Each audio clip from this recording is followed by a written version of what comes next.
Ooh, it sure is cold today. I wonder how much heavier the snow's gonna get. Here to see Odette? I just need to see your tickets for the preview. Perfect. Thank you. I'll hold on to your tickets. Come on in. It's freezing outside.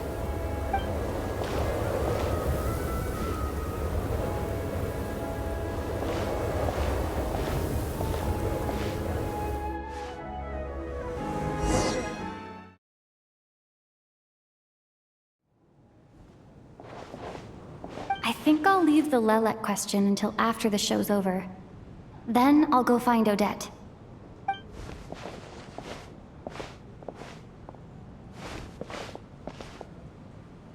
Child said he was originally going to come with Tonya, so I'm guessing Tonya's already here somewhere. Is there anyone here who looks like a Tonya? Let's see. It's a small audience. Makes sense for a preview. But wait, I do see some familiar faces. Mr. Chuganov's back again by the looks of it. Oh, and is that Mitya? And that Fatui officer, Valeri. Guess he must be playing cat and mouse with Mitya again. Oh no, it looks like the show's starting, and I still haven't found Tonya. Never mind. I'll just have to take a seat for now and see if I can catch her afterwards.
Members of the audience, I'm a staff member here at the theater.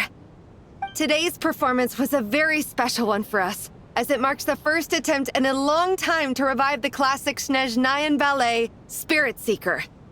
To commemorate this occasion, we would love to take a group photo of the cast, crew, and audience members present today. Could I kindly ask the audience to please come up onto the stage? All right, everyone, huddle in a little more. Now, look at the camera. 1, 2, 3.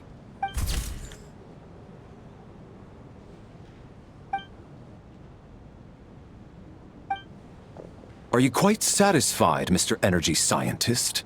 I rather hope you don't have any other escape plans to add to my workload today. What are you talking about, Sarge? This was simply my way of inviting you to watch Miss Odette's new show with me. And wasn't the performance spectacular? In the future, I heartily encourage you to take a leaf out of my book. Find some soul-nourishing pastimes to enrich your time outside of work.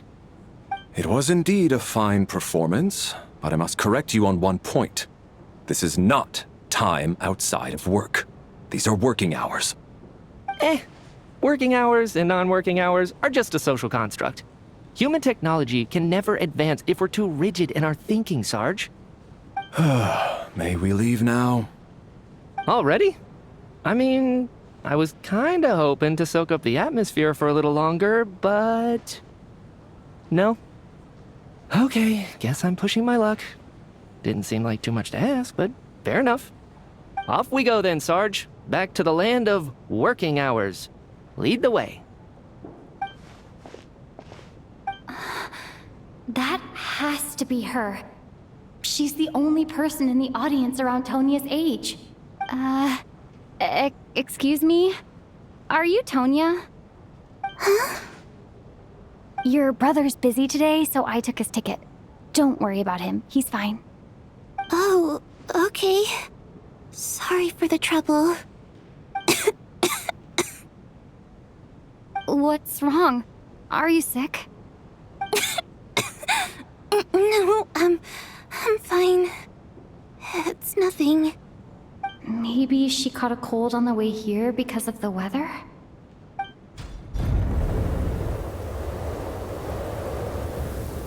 I haven't seen snow like this in a long, long time.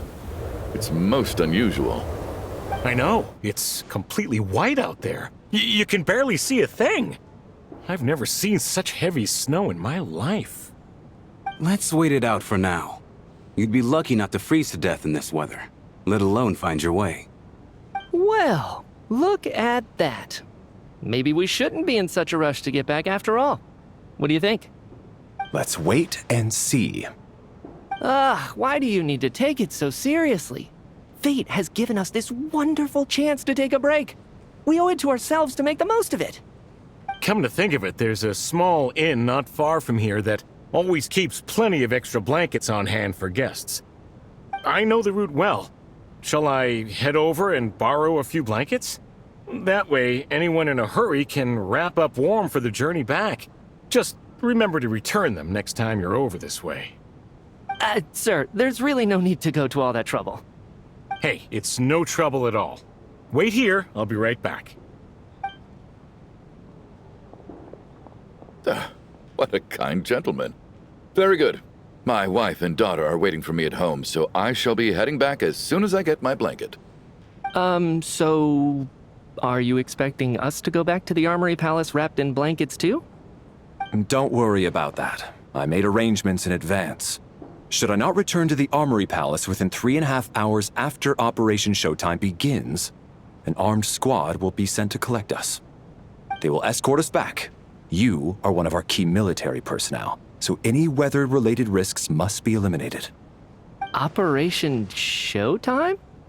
So, wait. Every single time you drag me back to work when I sneak out, it's a whole official operation?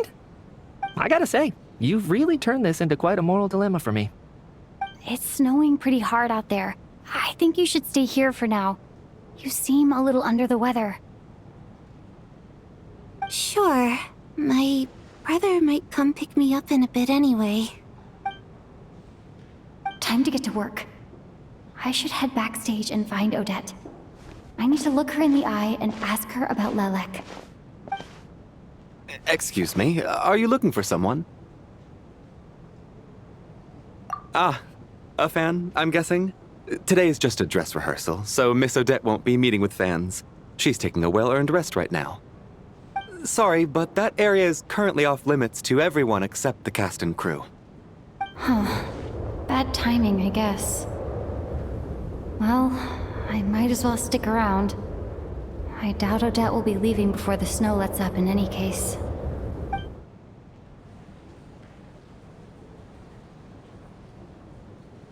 What happened to the gentleman who went to fetch the blankets? How has he... I was thinking the same thing. It's still snowing very hard. Do you think something might have happened to him? Whatever the reason for his delay, I must say I hate nothing more than people who make empty promises and fail to deliver. Well, I have to treat my employees like that on occasion, but that's different.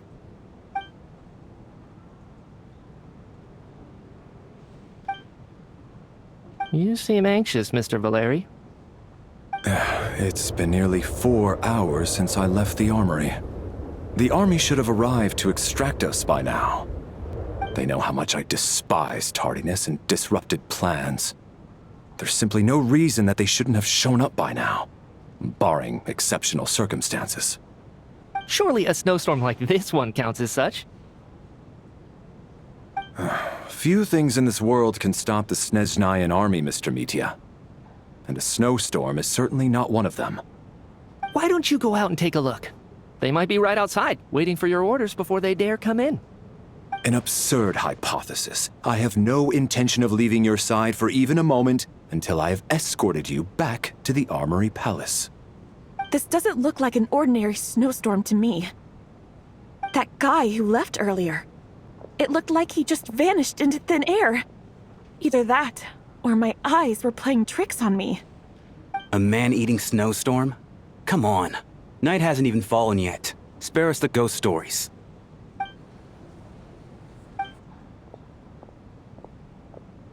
Traveler, didn't know you were coming today. How come you didn't say anything?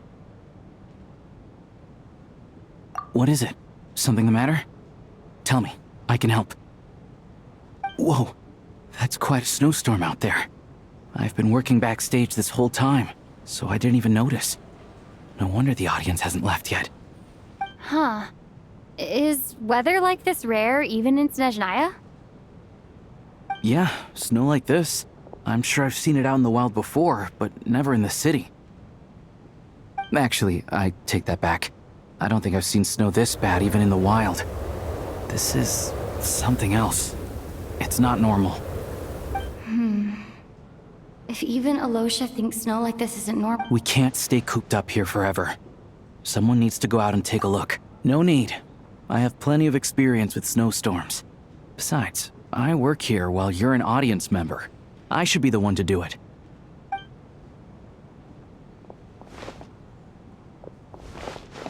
Everyone by the door. Careful not to let the snow soak into your shoes. In a snowstorm, you gotta look after your toes above all else. Heading out, my man? Be careful. I've been told the snowstorm eats people alive. Thanks for the advice. I am planning to be careful. I just want to take a quick look at the situation out there.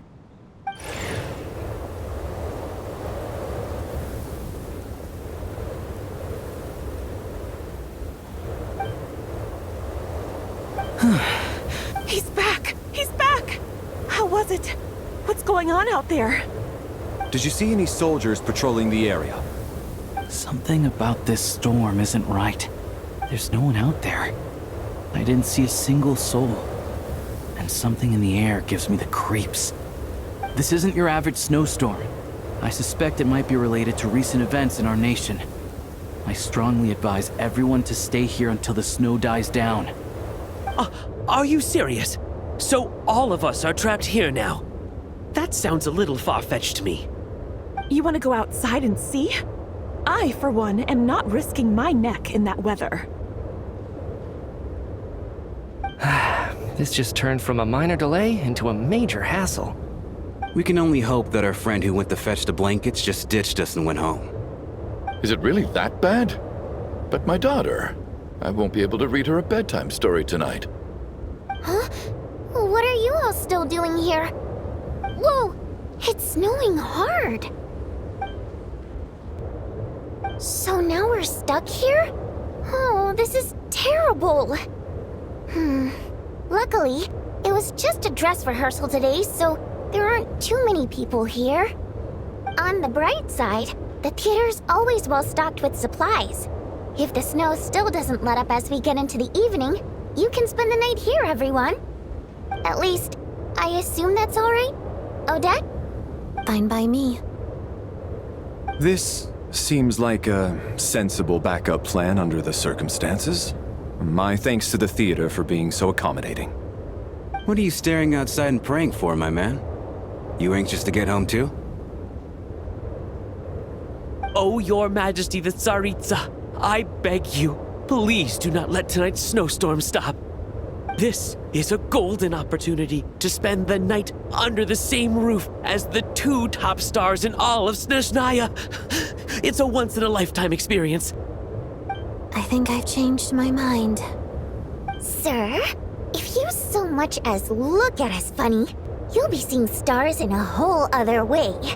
Behave yourself, or you'll be begging for that blizzard. It's getting colder. We need to keep the indoor temperature up. Close the door and lock it tight. Let's head somewhere warmer.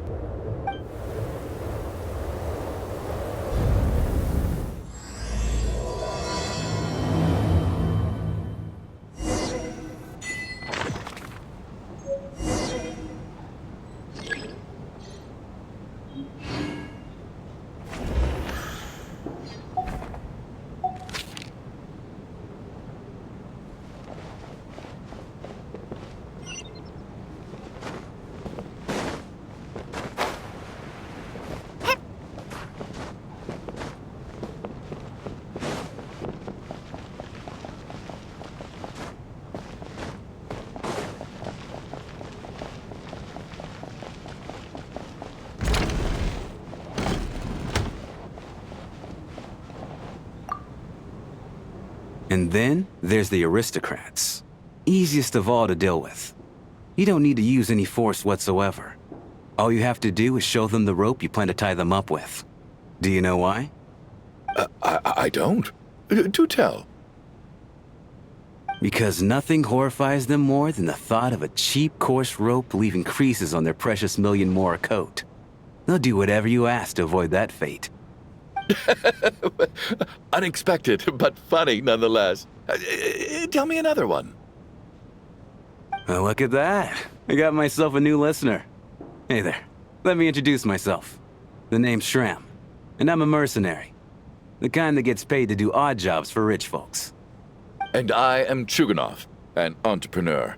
If my name is unfamiliar to you, you will no doubt have heard of my factory, the renowned Iskra manufacturing plant. Are you really that famous, Mr. Chuganov? How come I've never heard your name before? Excuse me? Is that a joke? Or are you being serious? Oh, I'll have to ask my rope later. He's probably tied up more entrepreneurs than I've ever heard of.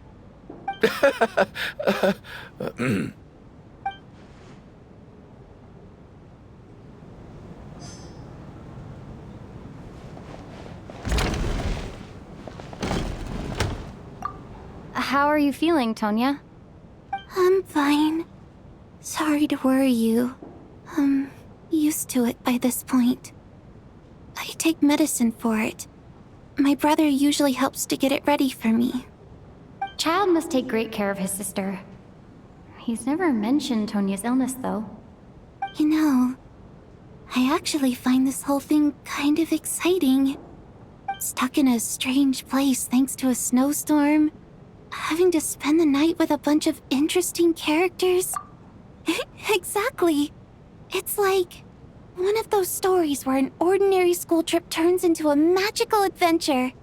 I've always wanted something like that to happen in real life.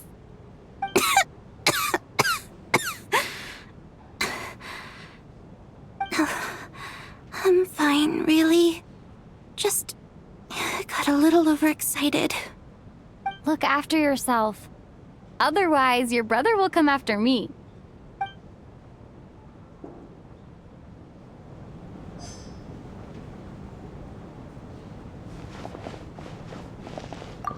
My husband has major trust issues.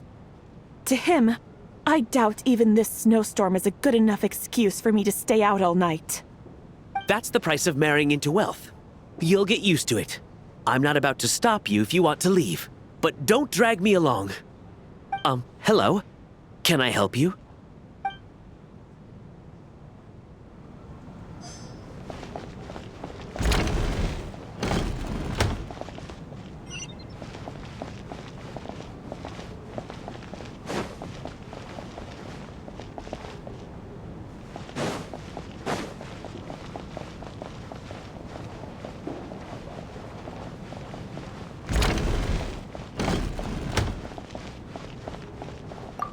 This is highly irregular. A delay of over an hour during an operation like this theoretically warrants a Harbinger-level response. I wonder... Sarge, the day you learn to let go and just enjoy moments like this is the day you'll finally understand the meaning of life. Ah, why, hello, ma'am. I believe you were the one sitting at a nearby table back at Podvoye Restaurant. Any friend of the theater's star performers is a friend of mine. It's a pleasure to meet you. I'm Mitya from the Energy Commission. Greetings. Major Valeri, head of the Special Assignments Battalion. Armory Palace Royal Grenadier Guards, 1st Regiment. I am here to ensure Mr. Mitya's personal safety. Please let me know if I can be of any assistance. Miss Traveler, I cannot help but notice that Miss Odette is stealing glances at me. Any idea what that could be about? I've racked my brains, but I can't think of anything I might have done to offend her. Perhaps she noticed me spacing out during her— What? You mean I really did do something to upset her? Well, thanks for letting me know. So, Mr. Mitya, is your work related to Project Stuja? Yes, that's right.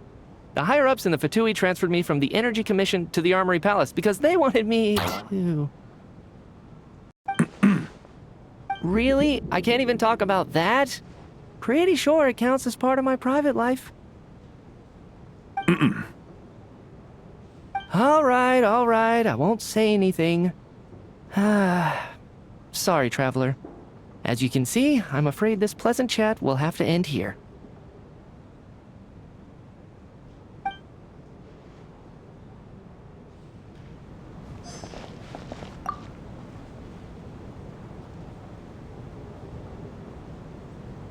I don't think it's ever been this lively backstage before. I didn't know you were coming today. Hey, have you seen Chuganov? I heard he was coming today. Have you spoken to him at all? I'm with you. This could be just the chance we need. Yeah, I gotta figure out a way to coax some more intel out of him. I want to know why he suddenly changed his stance on Project Stuja. What exactly happened before the most recent Vecha vote? For the Rokad, or just out of personal interest? Shh! There are other people around. Don't say the R word.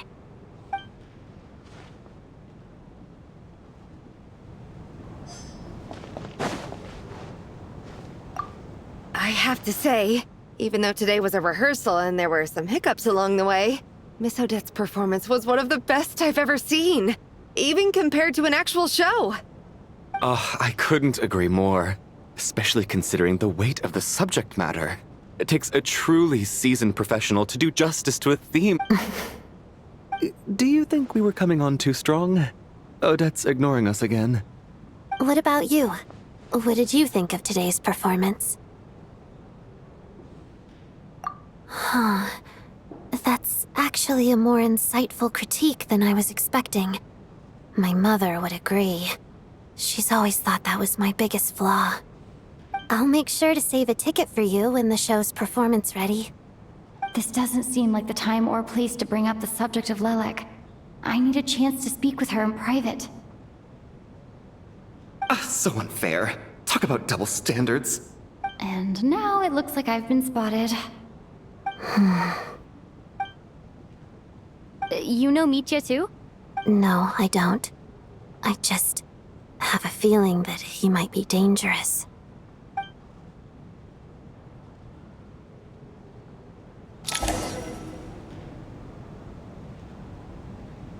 How's it looking, Alosha?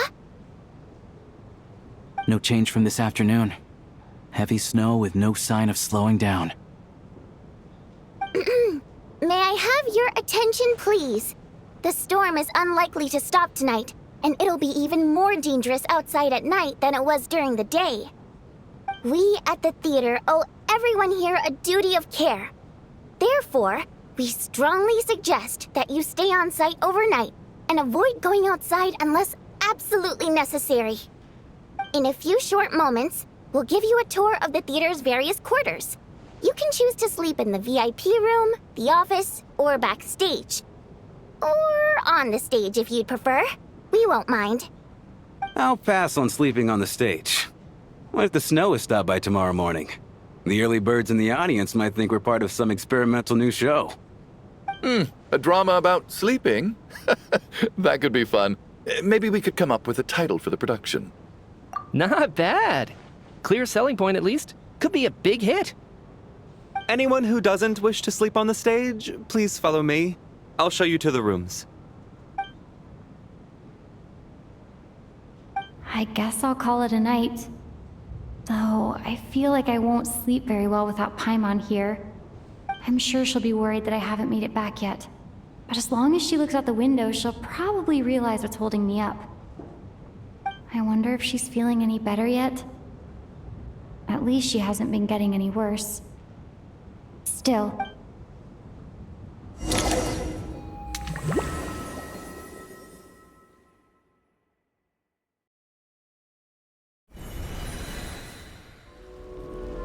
Ah, finally.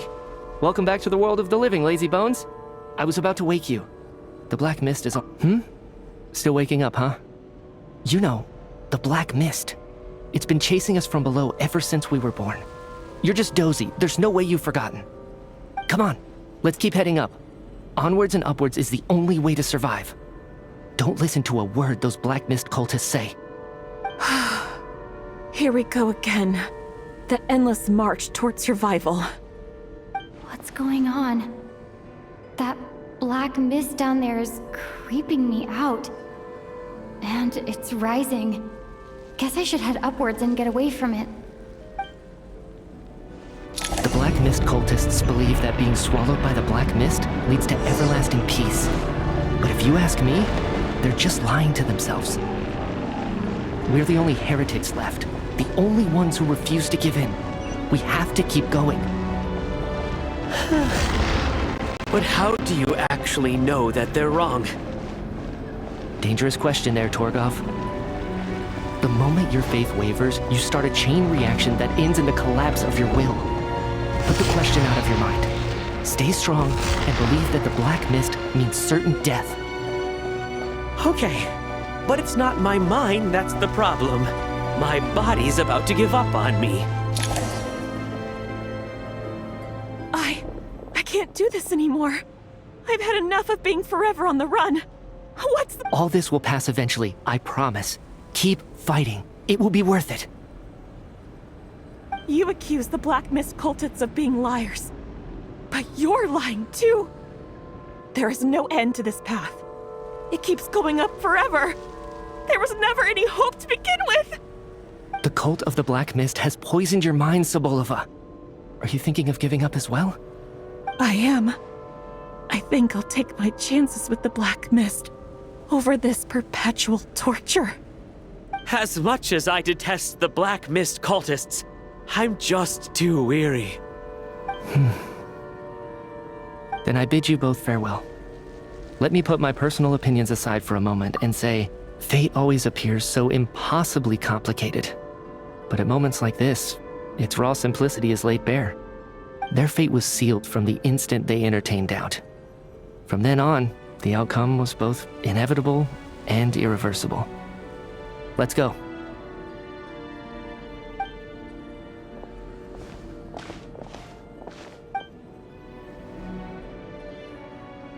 Torgov and Sobolova are gone. I never thought the day would come when even they would be swallowed by the Black Mist. It's just, yes, it looks like it's satisfied. For now. This happens from time to time, but it won't be long before the Black Mist starts chasing survivors once again. No one knows how to stop its advance for good. Well, we should make the most of the precious moments of rest that those two bought for us. Huh? Are you really that sleepy, traveler?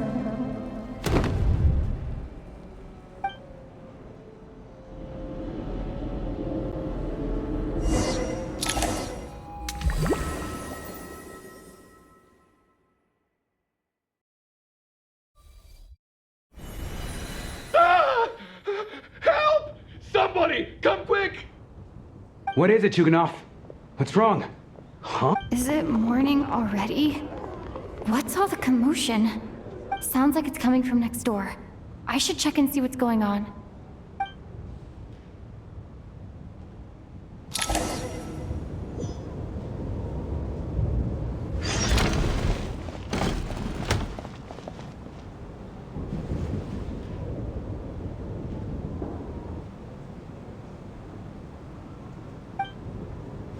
Miss Tonya, stay here.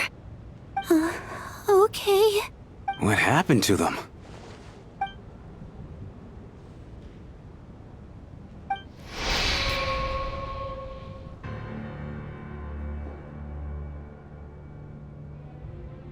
These two people have passed away. And the strange thing is that somehow I knew this was going to happen. Have I seen this moment before? Or did I have some kind of premonition? Let me take a look.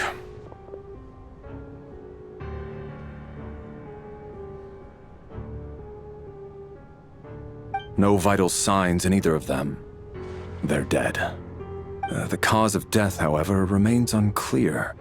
No wounds on the bodies, no signs of a struggle, and... But just last night, they were chatting and joking away. This is so sudden. Could they have had pre-existing medical conditions? Even then, the odds of them both dying of sudden complications on the same night are extremely low. It's hard to believe that they died of natural causes, nor does this appear to be a suicide. Who was the first to discover the bodies? It was me. But these deaths have nothing to do with me, officer. I got up early because I wanted to see if the snow had stopped. Then I noticed that the door to this room was open, and it looked like there was a man and woman inside. I just went over to see what was going on. I had no idea they were... I can corroborate this. I was doing my morning exercises near the stage. When I saw Mr. Chuganov heading this way, I followed him. I can also confirm that I didn't see a single person approach that room before him. The snowstorm was raging all night, and it's still going now. There's no way someone could have come in from outside, correct? You mean an intruder? No, not possible. I slept by the door last night as a precaution. There's no way I wouldn't have noticed if anyone had tried to open it. Everyone, split into pairs and search the theater for anyone in hiding, or any signs of suspicious activity. I'll follow up with a full search of my own shortly. Go, there is no time to waste.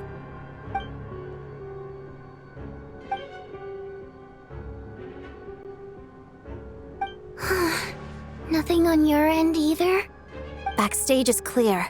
No signs of suspicious activity. We checked the basement. Also clear. I don't think there's anywhere here that a living person could hide. Are we certain that the theater doesn't have a back door? Or any tunnel or passageway wide enough for a person to fit through? No, there's nothing like that. If people were sneaking in through some secret tunnel to avoid buying a ticket, we'd have sealed it off ages ago. I also checked the windows. All of them are locked from the inside, and there's no sign of anyone entering or leaving. It sounds like we can safely rule out the intruder theory. If anyone came in during the night in this weather, there'd be no way for them to avoid leaving footprints or water stains. This can only mean one thing. It's like one of those murder mysteries you see in novels and plays, isn't it? The ones where the killer is... one of us. We can't quite jump to that conclusion just yet. Could he be right? It's hard to imagine something like that happening in real life. Set in a theater during a snowstorm, a murder takes place and the killer is among us. It's such a classic trope that it seems unbelievable.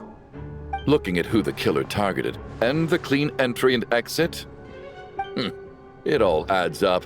I know what this is. It's obvious now that I think about it. What is? What have you figured out? Both victims were wealthy, well-known local merchants. And the door was deliberately left open so I would discover the bodies and witness the crime scene first thing in the morning. Such ruthless methods. This was your doing, wasn't it, Lelik? Lelik? You mean Lelik is among us? And he's the killer? Lelik. I know this code name. Member of the Rokot, anti-Project Stuja. Always works alone. I've read the case files at the Armory Palace. Walk me through your reasoning, Mr. Chuganov. What do you know about Lelik?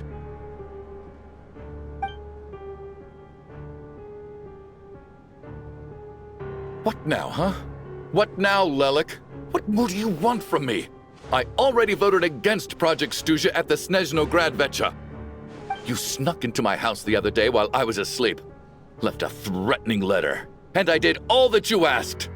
But Project Stuja cannot be so easily shaken. Not with the rooster in charge. So he really was threatened by Lelek. That makes sense. And now you're resorting to murder to threaten me. Isn't that right? I knew it. The Rokot despises the rich. The lives of the wealthy are but refuse in your eyes. Show yourself! Which one of you is Lelek, Tell me! I'll do whatever you want! Just stop playing these mind games!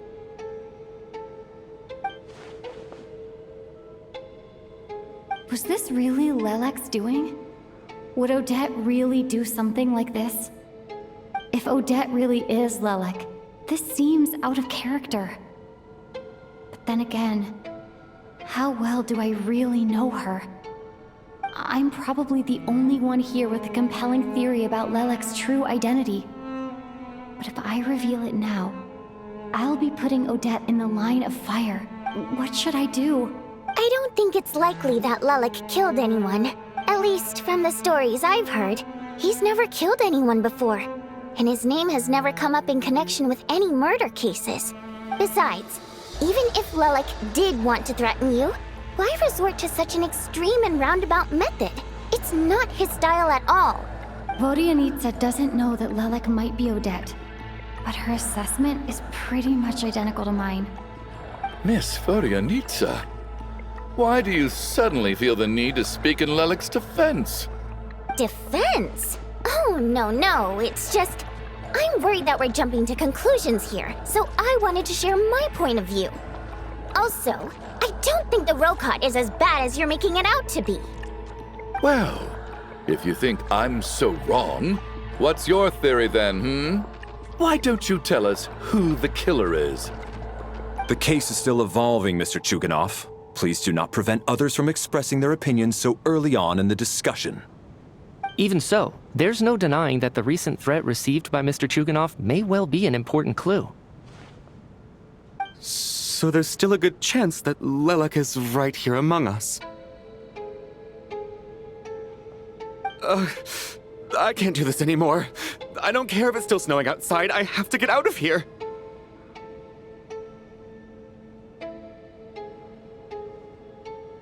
Whoa, take a beat. We all know it's far too dangerous out there. Even the soldiers can get to us. Go out that door, and you might not live to tell the tale. And whoever this Lelek is, they're surely not going to murder anyone in broad daylight. Be sensible, my man. You're safer inside. As much as I regret having to say this, I'd like everyone to cooperate and refrain from exiting the premises until further notice. Because as things stand, every one of us is now a suspect. Unless anyone has further information to share, let's adjourn for now. Feel free to keep searching for clues, but make sure you don't go off alone.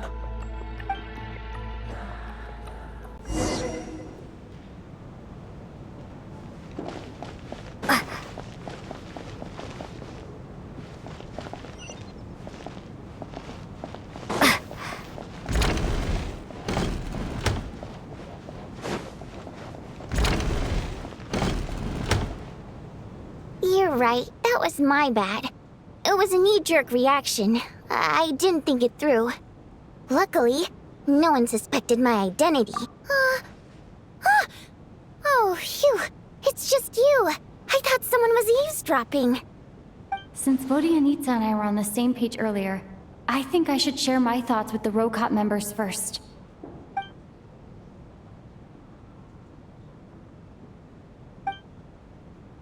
Whoa. Are you serious? I don't know if this counts as gossip, but it's definitely on track to be the juiciest this whole year. Odette? Really? Odette? Oh god, how dumb does this make me look? Lelek has been right under my nose this whole time, and I didn't notice a thing. Actually, it's exactly what you'd expect. Sometimes, Hiding in plain sight is the best strategy. And now that you mention it, the more I think about it, the more sense it seems to make. It all adds up. What are we up to now? 1, 2, 3, 4... Odette's identities. She's my coworker, specifically a ballerina, and also a fatous, a member of the Rokat. Now, Lelek. It must be so exhausting. I just want to give her a hug. I guess since I've always known her as a member of the Fatui, it never even crossed my mind that she could be involved with the Rokat, let alone be Lelek. I don't understand. If she's with the Fatui, what reason could she have for being so opposed to Project Stusha? Probably best if you ask her that in person. Well, since you waited until now to bring this up instead of announcing it to everyone earlier, does that mean we're all on the same page here? Yeah. Lelek may not follow orders from the Rokat leadership, but as far as I'm concerned, she's never crossed the line. If anything, her actions benefit the poor. We need to confront her face to face. Do you think she'd really admit to being Lelek? I don't know. We'll have to see how it goes. For now, we'll work on the assumption that she didn't kill anyone, and see how much she's willing to tell us.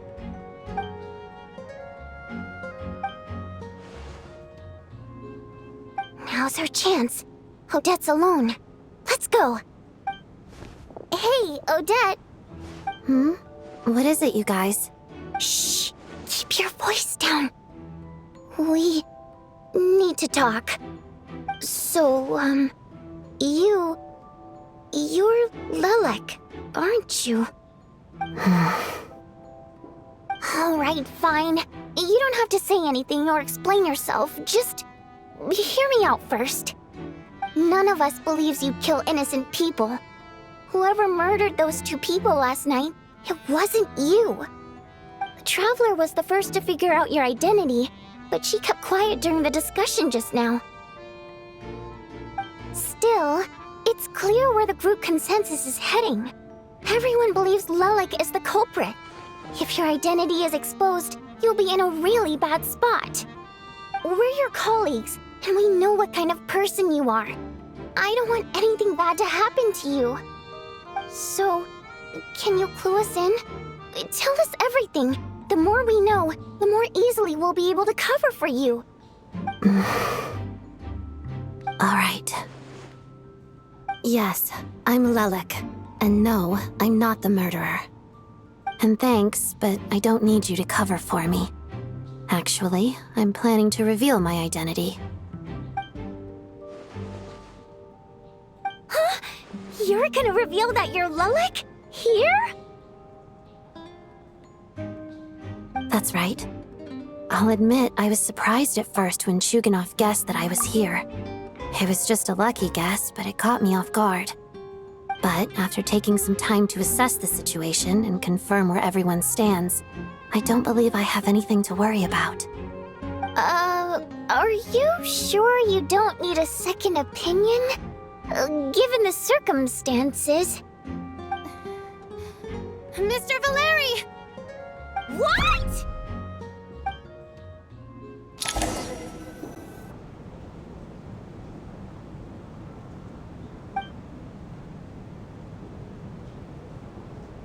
So... Odette is Lelek? I don't know what game you're playing, but you've got a lot of nerve. It's just one identity. So what if it's exposed? I can disappear and adopt a new identity anytime I please. I made my peace with this when I chose to become Lelek. But more importantly, I promise I am not the murderer, which means that someone else is. So, if anyone still insists that I did this, you'd best produce the evidence now. Otherwise, I suggest that you bite your tongue. Because if you really believe I killed 2 people without making a sound or leaving a trace, pointing fingers at me would surely only make you my next target. Is this really the truth, Miss Odette? That's confidence, all right. I believe you. A real no-nonsense attitude. I can see why Marionette said that she's on track to inherit the title of the Fair Lady. Are you seriously buying this? Hey, officer! She just admitted to being Lelik. Aren't you going to do something about this? I do have one question, Miss Odette. Why have you chosen this moment to come forward and reveal your identity? If I didn't say anything, everyone would be focusing all their efforts on finding Lelik. And that is exactly what the real culprit wants. I don't want to be the scapegoat who lets the murderer get away with this crime. Despite all the accusations, she made the smart choice. A remarkable display of rational thinking under pressure. Clearly, Odette's talent extends far beyond the art of dance. She thought so far ahead. Ugh, why do I always feel like I'm one step behind her in everything? You've convinced me. Dealing with the murder case remains the top priority right now. Let's put the name Lelik and all related incidents aside until further notice. Nevertheless, the group still considers you the prime suspect. I assume you have no quarrel with that, Miss Odette? I understand. You're welcome to keep an eye on me around the clock. I have no objections. Mr. Chuganov? For my wife and daughter's sake, I'll let you off the hook for now. But don't think you're forgiven for breaking into my house and threatening me. Just wait till we get out of here, Lelik. We'll...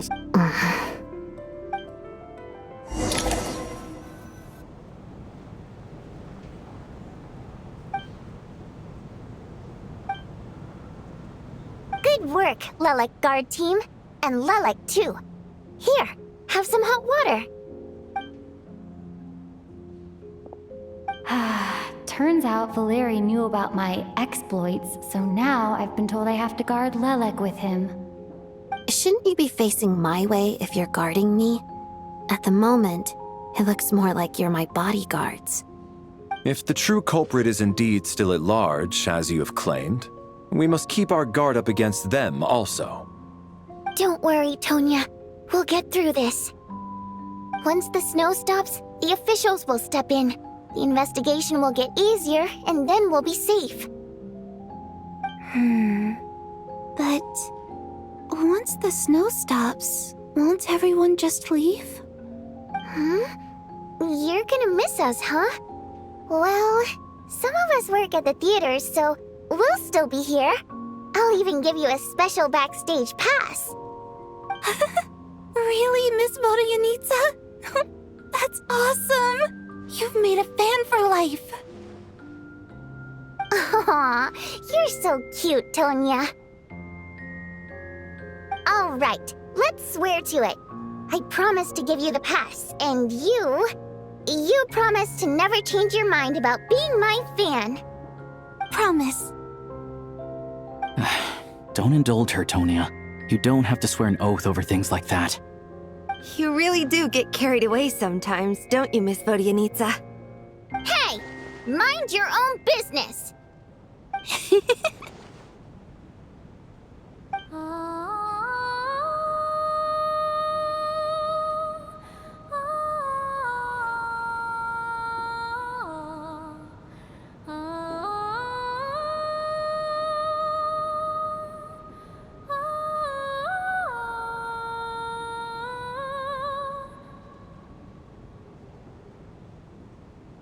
Don't be nervous, Miss Wateramp. Everyone's here. There's nothing to be afraid of. Excuse me? Do I look nervous? Don't be ridiculous. No. You sound nervous, lass. Oh. Wait, but how... Okay, plenty of people know that I'm a water imp, but still... How come you understand our primary mode of expression? Primary mode of expression. I've not come across that concept before. Do enlighten me, Vodyanitsa. Well, it's just... We water imps tend to communicate our emotions to each other by singing, rather than facial expressions. The emotions we convey through song take precedence over our facial expressions. So, we think of it as our primary mode of expression. I'm impressed, Shram. I didn't take you for a man of culture, but you're clearly rather learned. It's not about being cultured or not. The thing is, this mode of expression can usually only be understood by other water imps. It's not a simple case of a song sounding happy or sad. And yet, you're clearly human, Mr. Shram. It's really not the big deal you're making it out to be. I think I just have a knack for it. Plus, I have a very close friend who's a water imp. A delightful lady. But keep that a secret. Anyway, we spent so much time together that before I knew it, I noticed I could understand her expressions. Oh, I guess that makes sense. Still, the fact that you have a water imp friend is even more surprising. I'd better watch what I'm singing when I'm around you from now on. Hey, what are you implying? You're not secretly insulting the audience in your songs, are you? Heavens, why would I do a thing like that?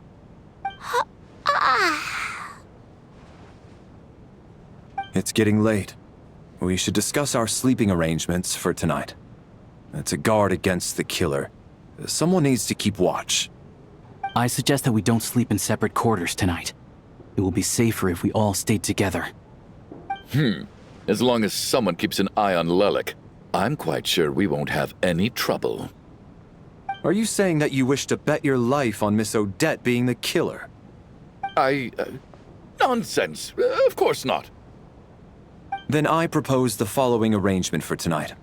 The Traveler, Odette, and I will form the Night Watch. We'll sleep in shifts, but two of us must be awake. An excellent idea.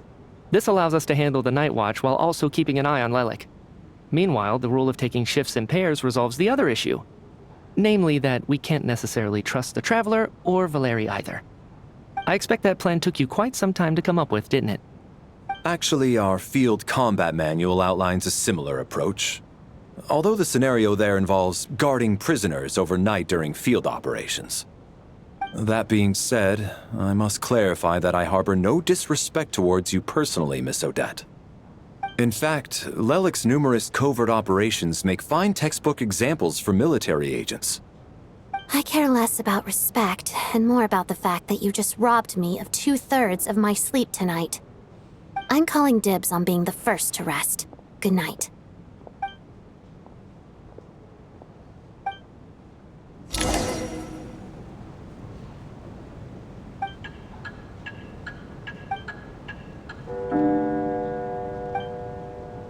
It's almost time. We should wake Odette. How are you faring? Oh, not going to argue with that. I'll take a quick nap. If you start to feel sleepy, wake me up anytime. It's finally time for Odette and I to share the night watch. I should wake her up.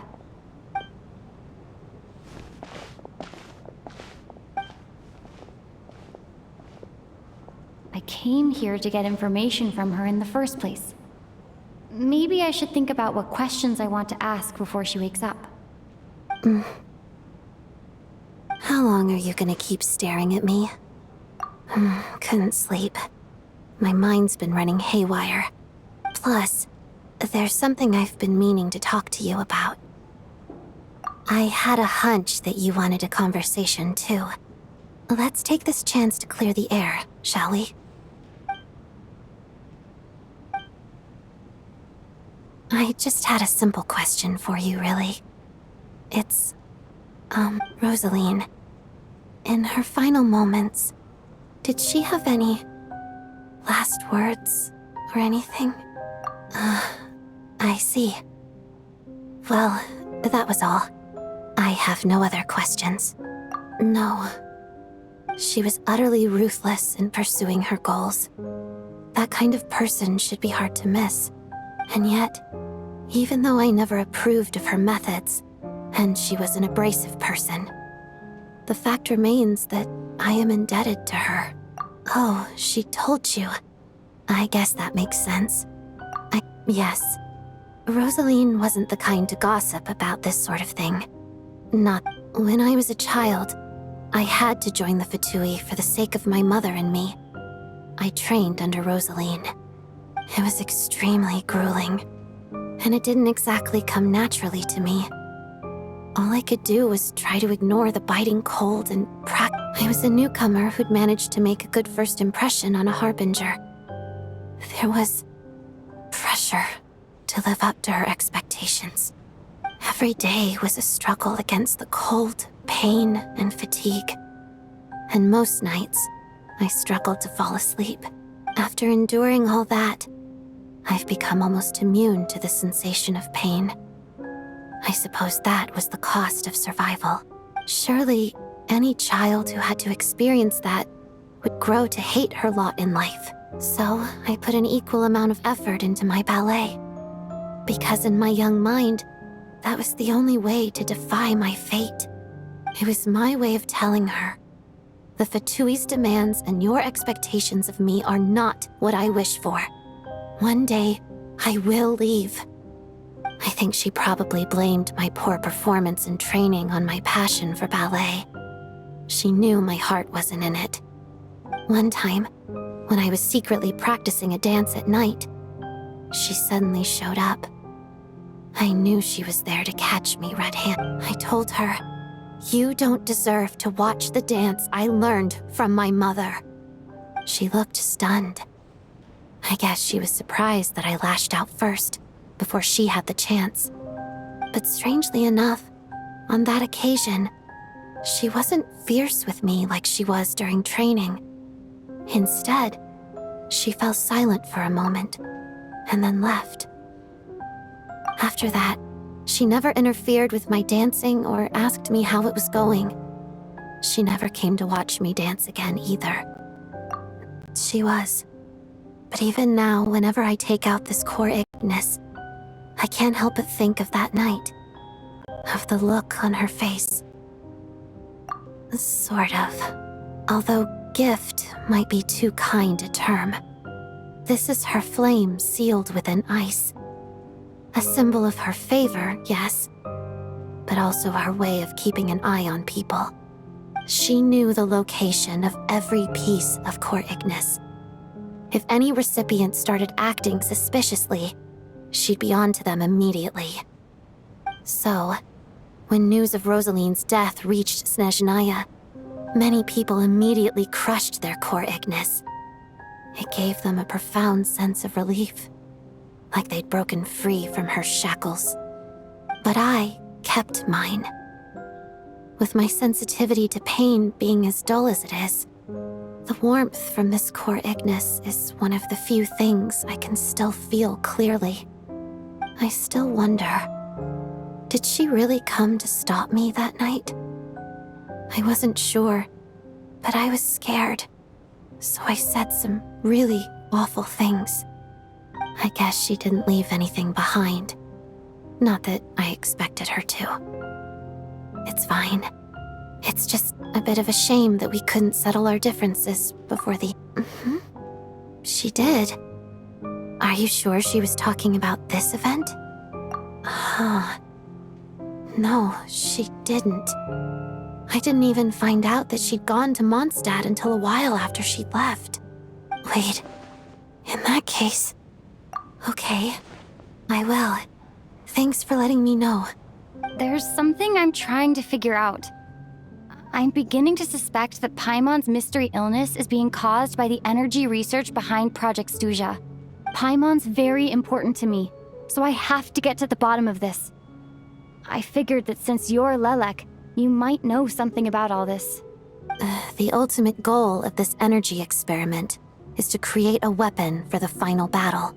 The weapon's construction was completed in Nodkrai. Now, all that remains is to arm it with a sufficiently powerful energy. Yes, the weapon's development and all the related experiments are overseen by Lord Piero, the Jester, and the lab is located deep within the Armory Palace. I'm not sure why this experiment would be making Paimon feel unwell, though. The best way to get to the bottom of it would be to go there in person. Once we get out of here, I'll help you apply for an entry permit. And I'm hardly the organization's proudest member, as you know. You answered my question about Rosaline. I want to do you a favor in return. It's that simple. Huh? What's wrong? Are you not feeling well? You two seem to be hitting it off. I thought you were sleeping. Of course I was. In the military, one learns to fall asleep quickly, even in the most inhospitable environments. It's vital to staying alert and energized. Why? Is something wrong? Even if he was awake, he can't have overheard us, right? Well, thank you both for keeping watch. Traveler, I'll take over for now. It's your turn to get some sleep. Sure.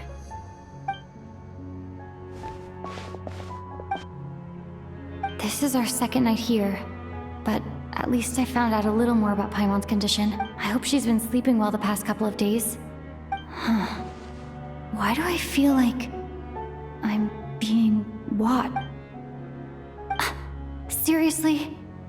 Is this payback for when I stared at her earlier? But... never...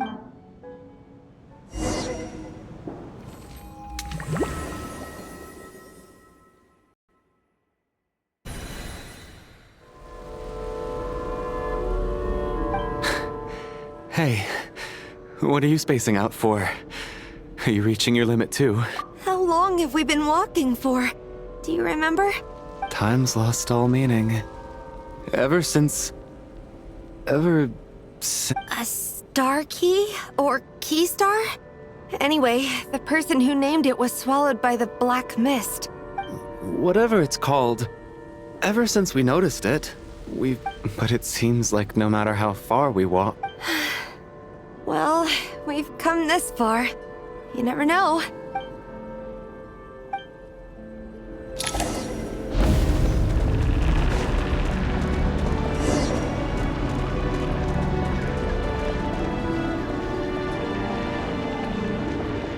Monsters! Watch out! Not again! I've lost count of how many times we run into them! Shut up! Run faster.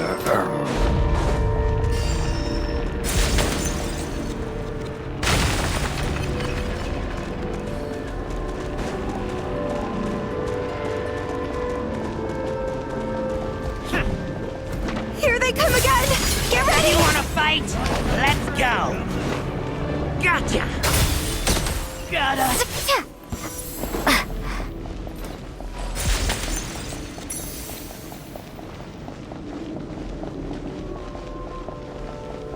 Monsters ahead of us? The black mist behind us? Feels like there's no escape. Run faster. And Keith!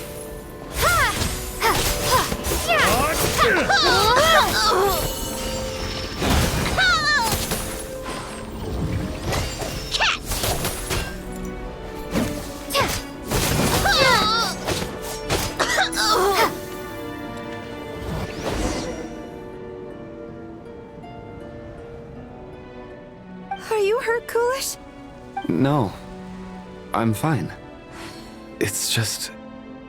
Suddenly I don't want... I get you. In fact, I reached my limit a long time ago. Yeah. The hope that the star gives us is the only thing keeping us going. But I'm not... Otherwise, why would it always be out of reach? We know you mean well, but you're only saying that to try and encourage us to keep going, aren't you? Thank you, friend. But enough is enough. You're going to continue, aren't you? I admire that. I've given up, but I wish you the best.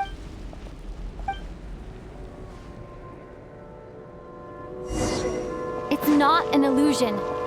We really are getting closer to the star. Congratulations. You're the first person to make it here. I'm the star's envoy. The black mist has stopped rising. Its hunger is satisfied for now, having devoured your two companions. This is a good opportunity. I'll let you get some rest before we continue. Hmm? What do you mean, leave? The star represents the starting point. Congratulations on reaching the starting point. What? Huh? What's wrong?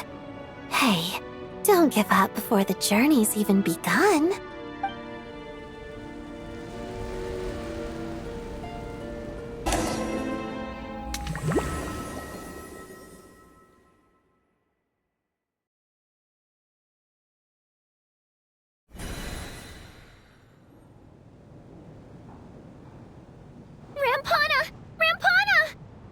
Is that Vodyanitsa's voice? What? Coolish, wake up! Please wake up!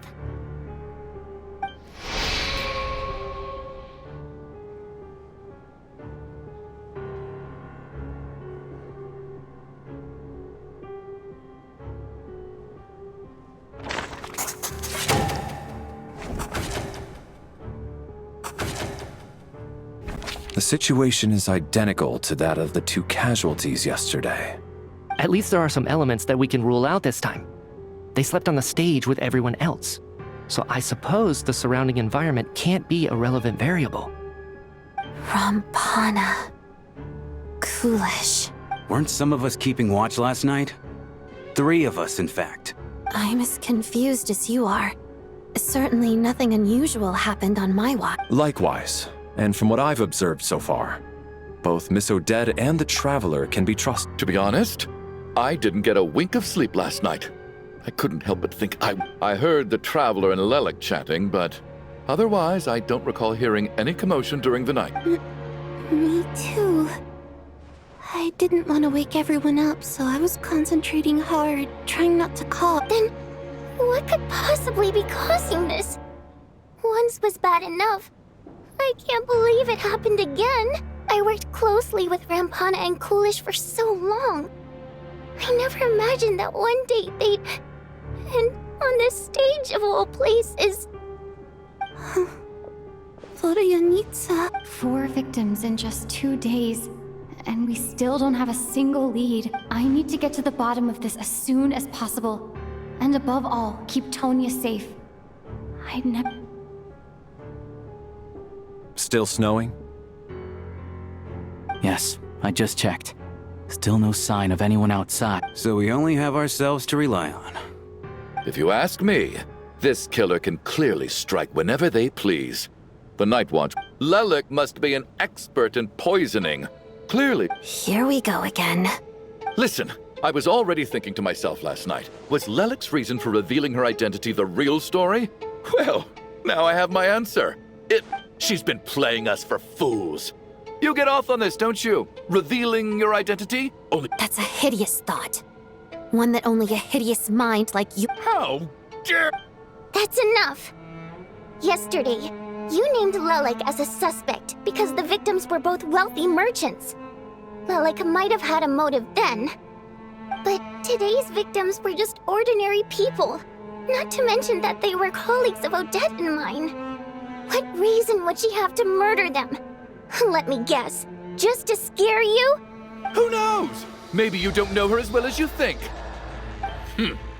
I implore you all to ask yourselves, how many people are there Lelik is well known to be a ruthless operator, and Everything you've said so far is still just conjecture, which doesn't constitute a concrete lead. how can you defend her, officer? What did she say to you while you were on Night Watch? Maybe I shouldn't be so surprised. You military types are always colluding with all so you can get your grubby paws on our hard-earned fortunes. Then... don't you dare... Sir, but... You were the one who told us not to stop other people from expressing their opinions yesterday. 4 people have already died. Only yesterday I was chatting with Mr. Coolish. Turning against one another is the last thing we should be doing. Little girl. Even if Mr. Chuganov is a puffed-up, pig-headed windbag who doesn't have a clue what he's talking about, he's still one of the victims here, isn't he?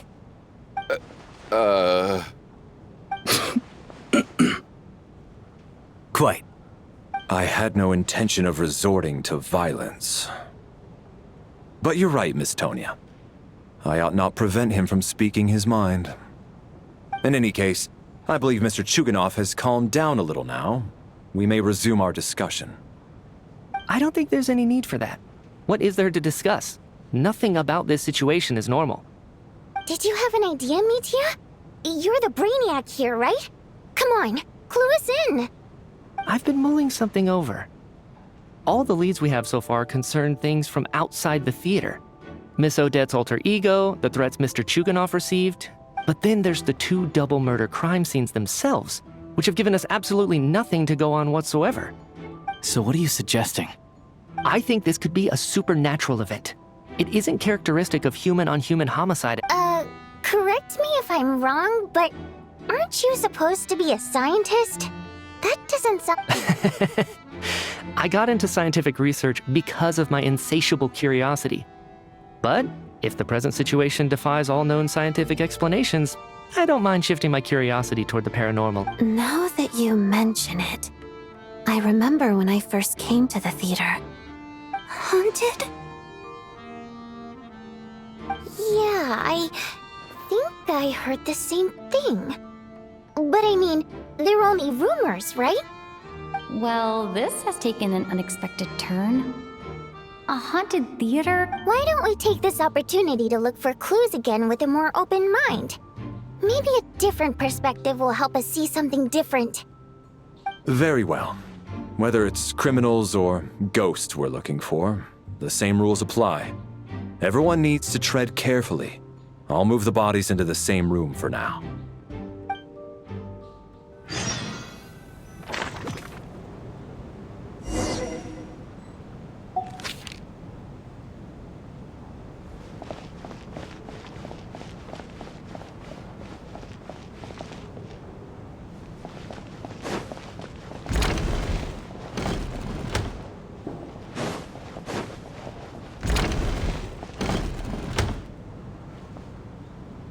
Valeri, come take a look at this.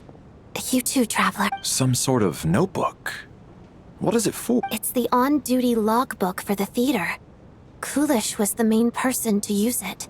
He mostly used it to record any unusual incidents during a show, audience numbers, exit times, and so... Yes, he'd always have this logbook with him when he checked tickets at the entrance.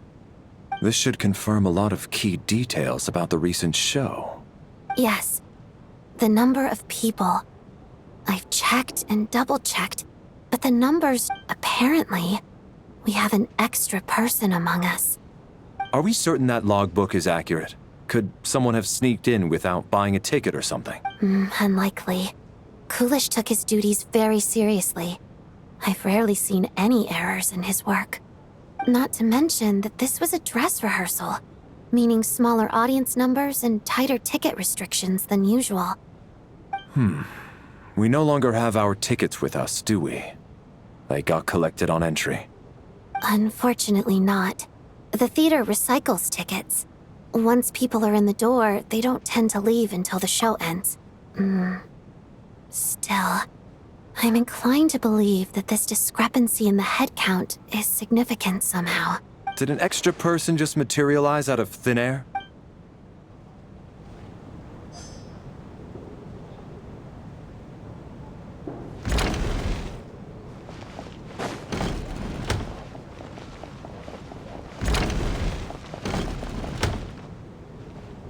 Tonya? Did you find anything? Not yet. Still looking. So... This looks like somebody's notebook. Shall we Well, it doesn't look scary or anything. All right, let's read it together.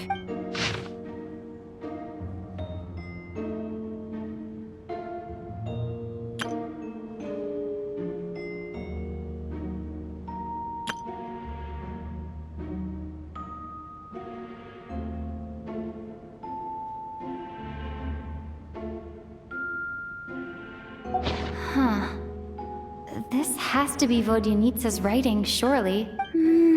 Maybe it's a little rude for us to peek at this. I feel like I just read someone's secret diary. It sounds like she's writing this for her parents, right? Because her water imp parents belonged to the aristocracy, who were driven out of Snezhnaya by the Tsaritsa long ago. And now they live somewhere new. We're sorry. It's fine. My fault for not storing it properly. I can't leave things lying around. All right, give me my notebook back. I'll take over the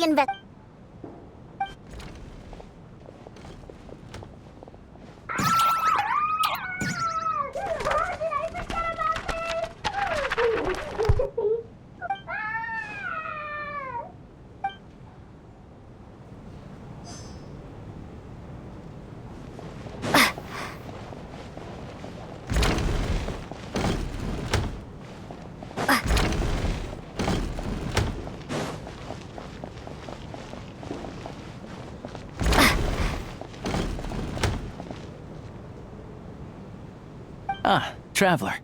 Since you're here. Alosha found it. We're both curious to hear your perspective. It appears to be a, well...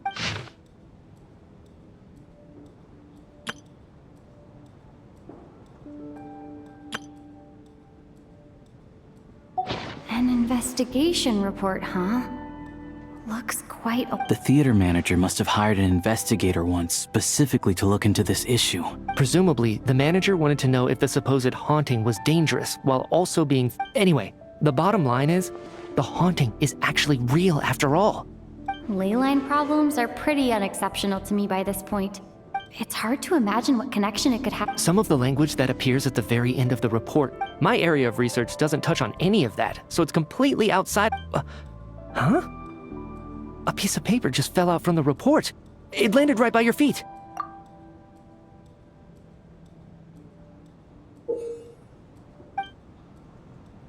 How unnerving. It was tucked inside the report, so death is near. Is that supposed to be what's going on? But if so, how did the author foresee it? Could he... Maybe things are more complicated than we thought. No, wait a second. If we take the report and the note at face value, the report definitively concludes that the hauntings in the theater are harmless and cannot affect the real world. The question is, what exactly does the note mean by death?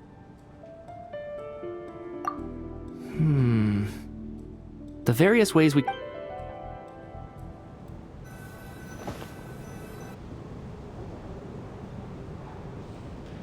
If we take all this together, it's not impossible, is it? If anything... Well, I beg to differ. This sounds to me like a product of a researcher's vivid imagination. Does it really sound that far-fetched? All right, well, let's... Good. Okay, now that we finally have some meaningful...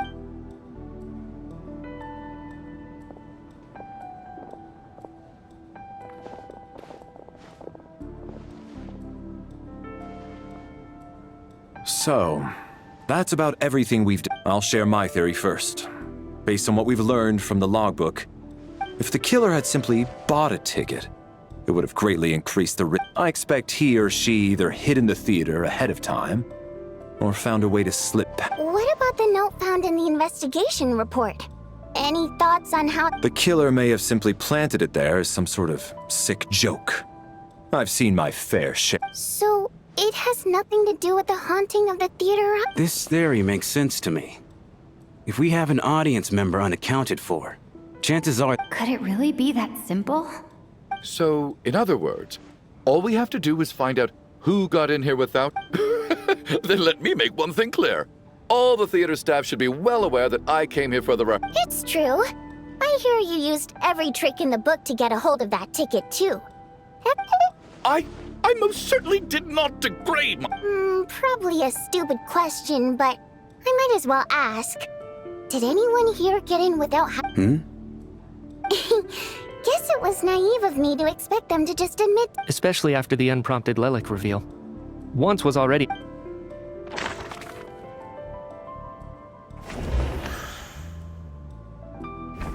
Tonya received her ticket the same way I did.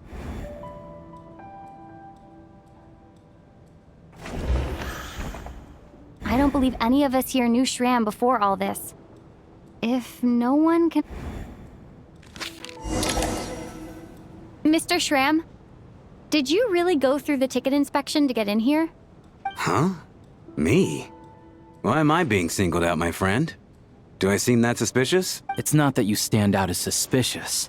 More that everyone else has been ruled out as trust. Okay. Well, we spent the best part of 2 days together now. Yeah, I have no doubt that you're a good person. But the problem is, none of us here actually know. Although, actually, what was it you said last night? Yeah, last time I checked, there were barely any of us remaining in Snezhnaya. And I suppose it's also kind of a way for everyone else. Good grief. Are you blushing? Pull yourself together, man. Stop giggling like a teenage boy. It's Hey, revolting is a little strong. I was just the bodyguard hired by our family. But the stars must have aligned, because sparks began— We don't need details. Just get to the point. Okay. I'm just a little hesitant to reveal her name, that's all. You know, even with me to protect her. If word gets out that she's dating a human, both the Fae and human fact— Really? Wait, no. Huh?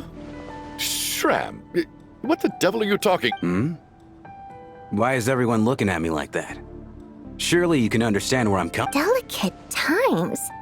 Factions? Yes? You know, the Civil War? If I'm not mistaken, the last significant civil war in Snezhnayan history was over 400 years ago, when Her Majesty the Tsaritsa— What do you mean, 400 years? What's going on here? Is Schramm from the past? All right, Mr. Mitya, you win this round. As far-fetched as it is, I'm just as amazed as you are. I didn't even believe it. Is someone going to explain what's going on here? From the look on your face, you figured it out too, haven't you, Traveler?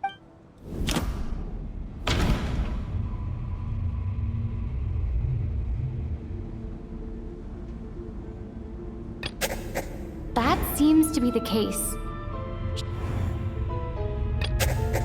Vodyanitsa's private letter. No. The theater's ley lines have been modified to block Mr. Schramm's, and according to the—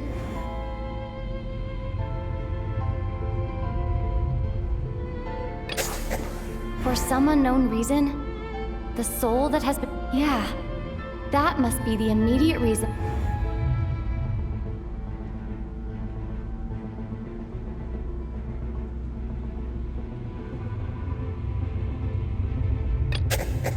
The death of those victims is— The contents of the investigation report have been verified. There are— Death is near. Huh. Yeah, the logic is clear now.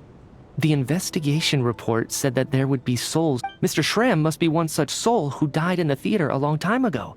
In which case, so when the note said death is near, it must have been referring to death as in the deceased. People who died a long time ago. Someone who died a long time ago. In short, there's a dead person among us. The extra person we've been searching— You mean I'm a ghost? No. Don't make jokes like that, my man. There must be some mistake. But even if I was dead, I know for a fact I didn't kill anyone these past 2 nights. Yeah. Even if all that's true, the report also said the souls inside the theater can't affect reality. Then what if the problem isn't the ley lines have a powerful ability to attract and devour souls? Let's say that the ley lines are like a black hole, constantly seeking to engulf souls. But the soul— Why does this analogy sound so familiar? What happens when the black hole can't achieve its goal? I'm only speculating here, but... that could explain why we weren't able to determine a cause of death. If you're right. It does seem to explain a lot of the things we couldn't make— Except there's no concrete evidence. Still, it seems like the best explanation we have. All right, so how could Schramm not know that he's dead? Seems a little unlikely that— On the contrary, it's perfectly normal for a soul to wander the theater for centuries without questioning their existence or reason for being there. You know what, Mr. Brainiac? I think you might actually be right after— I'm trying to remember and... Ugh. Even though my head feels like it's going to explode,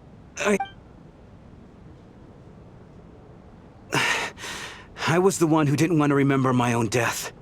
So I forced myself to forget.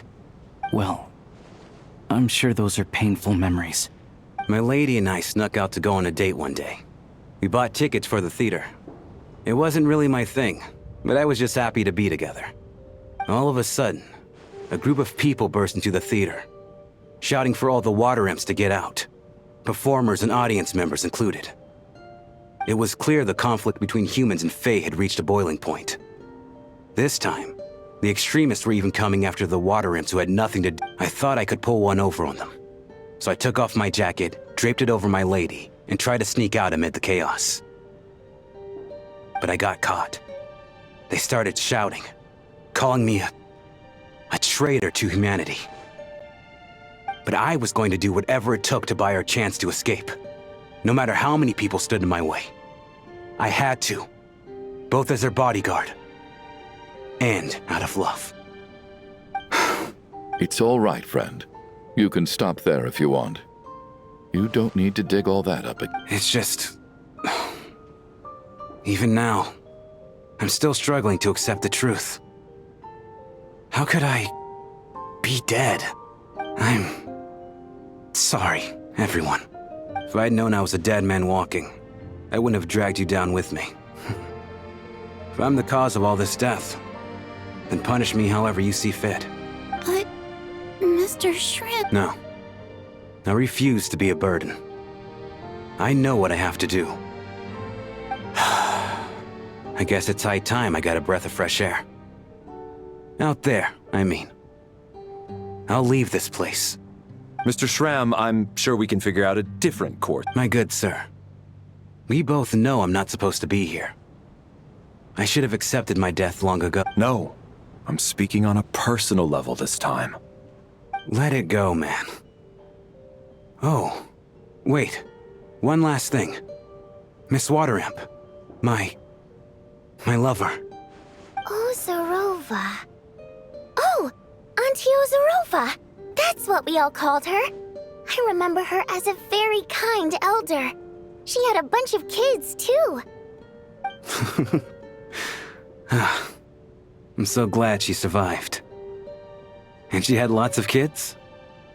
As long as she went on to be happy, that's all that matters. Besides, there's no need to see me off, my friends. I've enjoyed our time together over these past few days. Perhaps we'll meet again in the next life.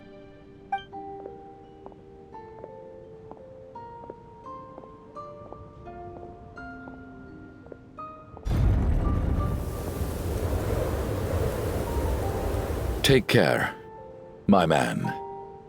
I know Mr. Shram was already dead, but... I still feel so sad. Death is cruel, no matter how we might try to make sense of it. So, was the conflict between Fae and humans really that bad back then? I was only little, so even the historical records about that time period don't say much about it. All people know is that the Tsaritsa founded the Fatui, drove out most of the Fae aristocracy without explanation. It seems to me like the Tsaritsa chose to make herself the enemy. She downplayed the conflict, directing... That's also why, despite how brutal the conflict was at the time, there hasn't been much lingering tension between humans and... So, the Tsaritsa banished the Fae to protect the Fae living in the city? Maybe it's not quite as bad as it sounds. I don't think Her Majesty is too concerned if mortals hate... All this time, I had no idea. All right. If Mitya's theory is correct, then I think we can consider this matter settled. Let's all take a break. Ugh, if only this blasted storm wasn't still raging on.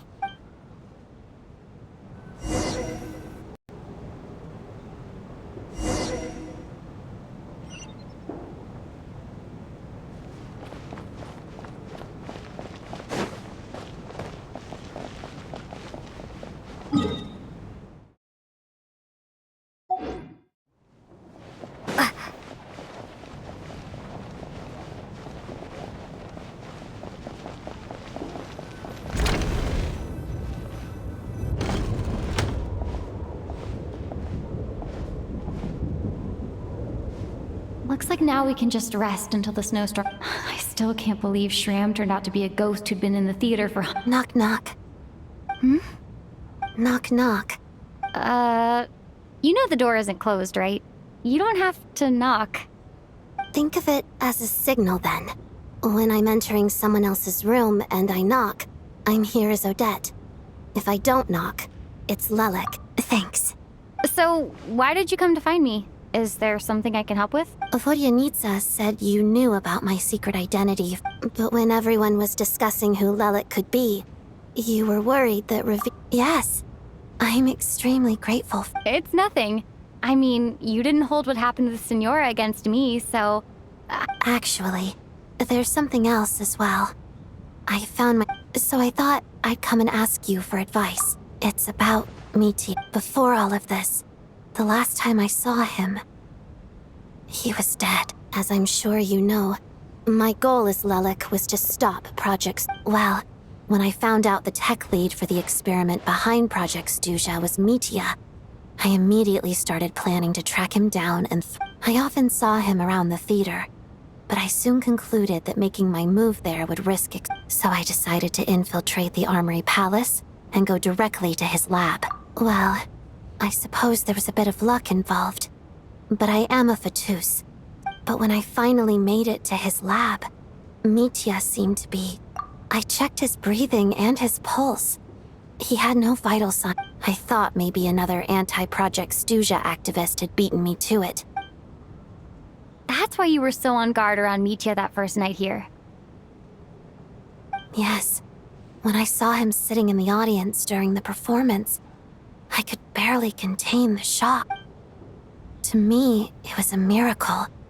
Somehow, he'd come back from the dead.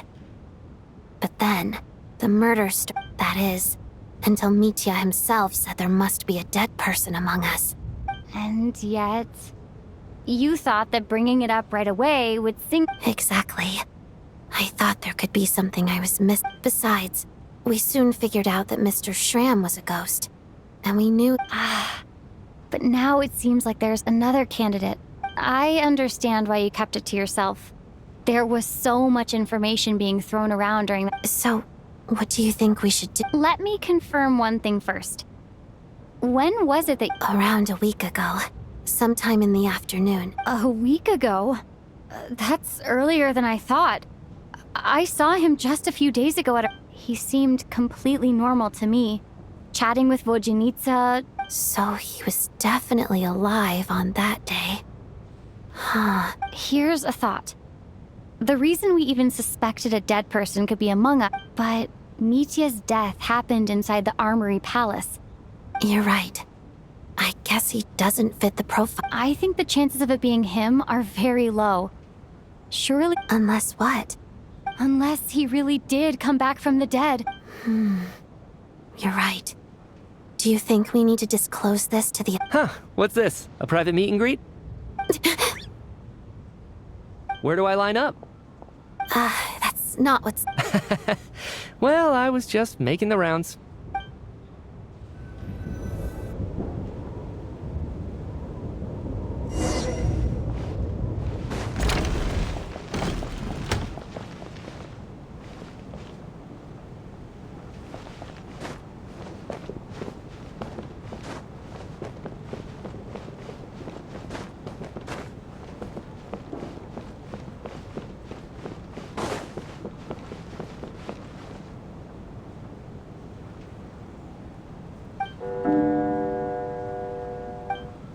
What is going on with this storm?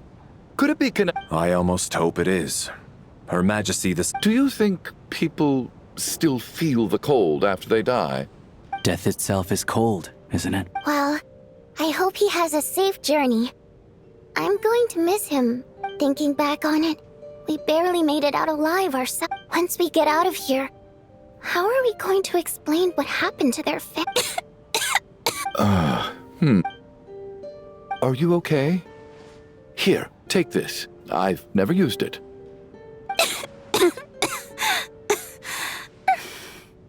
Look who's Mr. Nice Guy all of a sudden. Is it because Tonya stood up? Yeah, without Tonya, Who knows how badly he would have been hurt. I told you already, I never intended to resort... Bunch of rascals. Little girl? I was rather surprised. Oh, no need to thank me. I said some... I've been too embarrassed to admit it, but you remind so kind to everyone, but never lets her old man off the hook. Unless my wife and I, especially when she was little. All right, easy now. I don't know. Are you taking anything for it? Yeah. I'll be fine once I see my brother. He's gonna pick some... I see. We should probably discuss arrangements for tonight. Now, however, out of an abundance of caution... shouldn't we take shifts? I can take one if... No need. I managed to get a nap in earlier, so I have plenty of energy right now. What a long day. This whole situation turned out to... But Valeri's right. I should just try to calm down.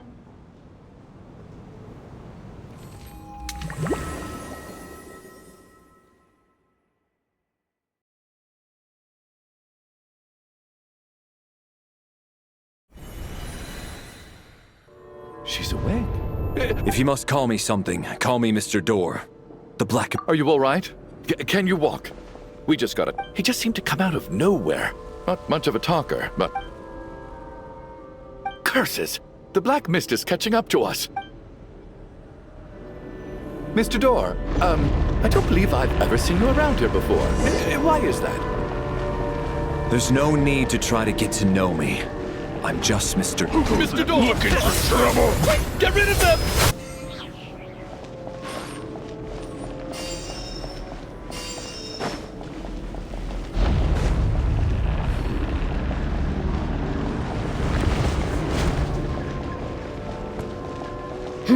So we're doing this the hard way. Remarkable work, Mr. Door. If I had your muscles, I'd do the same.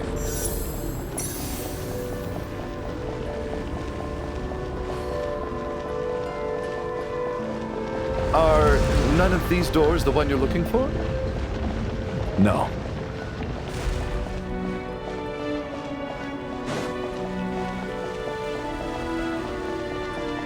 Impossible. I'm so exhausted. Wait, look!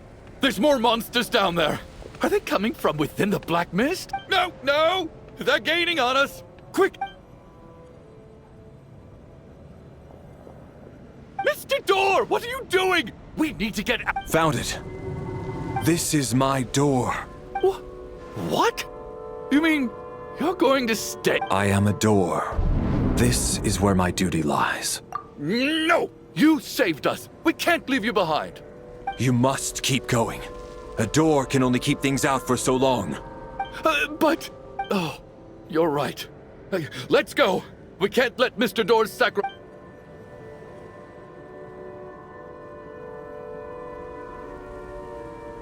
The Black Mist isn't moving anymore. Looks like both the monsters... I didn't just imagine all that, did I?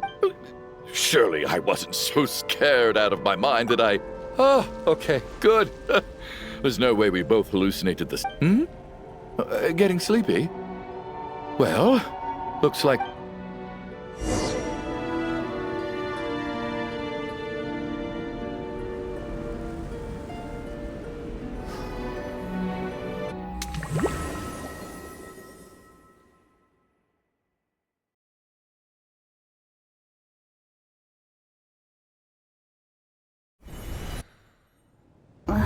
What time is it?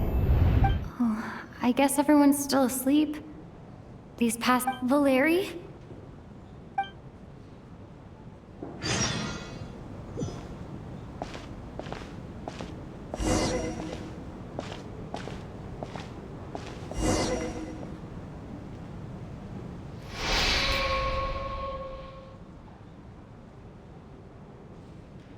Wake up!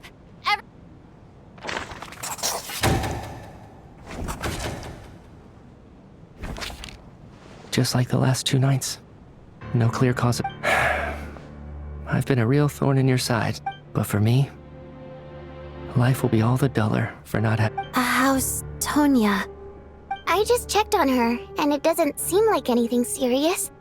She's just exhausted from... That means Valeri was the only one who died. If Valeri was awake and keeping watch, it would have been impossible to kill him. This is so frustrating. Why has nothing changed since yesterday? Actually, one thing has changed. There's only one victim this time, not 2.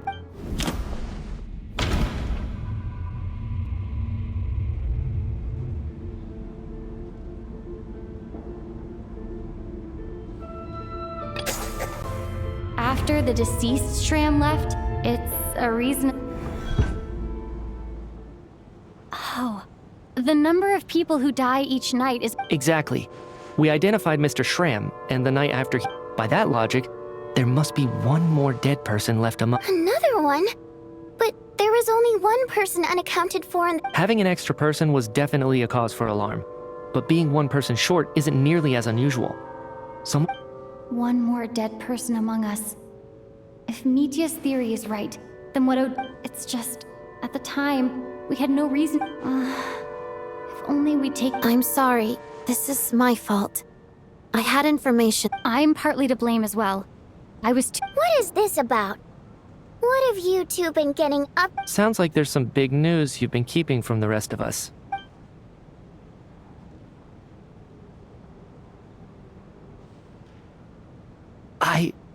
I'm the dead person? Wow. That's certainly news to me. Odette and I talked about it yesterday, but we thought it just was... Yeah, I don't blame you. If I'd been there, I probably would have reached the same conclusion. Let me just try and verify this.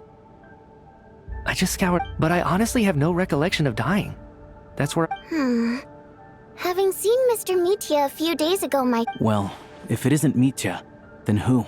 If you don't mind me asking, Traveler, I believe you mentioned that you know Tonya's brother. Had you ever met her before all this? No, never. Wait, are you saying... Now, just 1 minute. I know where this is going. You're in the hot seat, and all of a sudden you want to divert... Trying to pick a fight, Mr. Chuganov? Whenever you open your mouth, all you do... You! Did Mitya ask about Tonya because he suspects her? I suppose I only identified her by age and nothing else. I'm just saying. You're going around casting suspicion on people for no reason. I can vouch for her if nothing else. I've seen her before. She's the... Oh, really? You're telling that... Since being here, I don't think I ever mentioned she was child... If Chuganov can vouch for her, then it can't be Tonya either. In which case...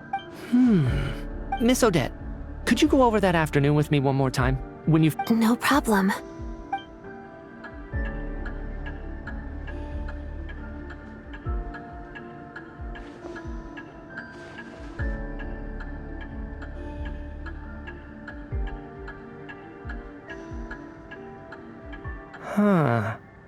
No matter how hard I try, I just can't Miss Vojanitsa, during our last meal together, I told you how some of the researchers were suffering. Oh, yeah. You said it was hindering the progress of... Right. And even though I don't remember dying that day, I'm pretty sure I experienced some of my memories from that afternoon. Are you suggesting you're missing the memory? Of course. How am I only just realizing this?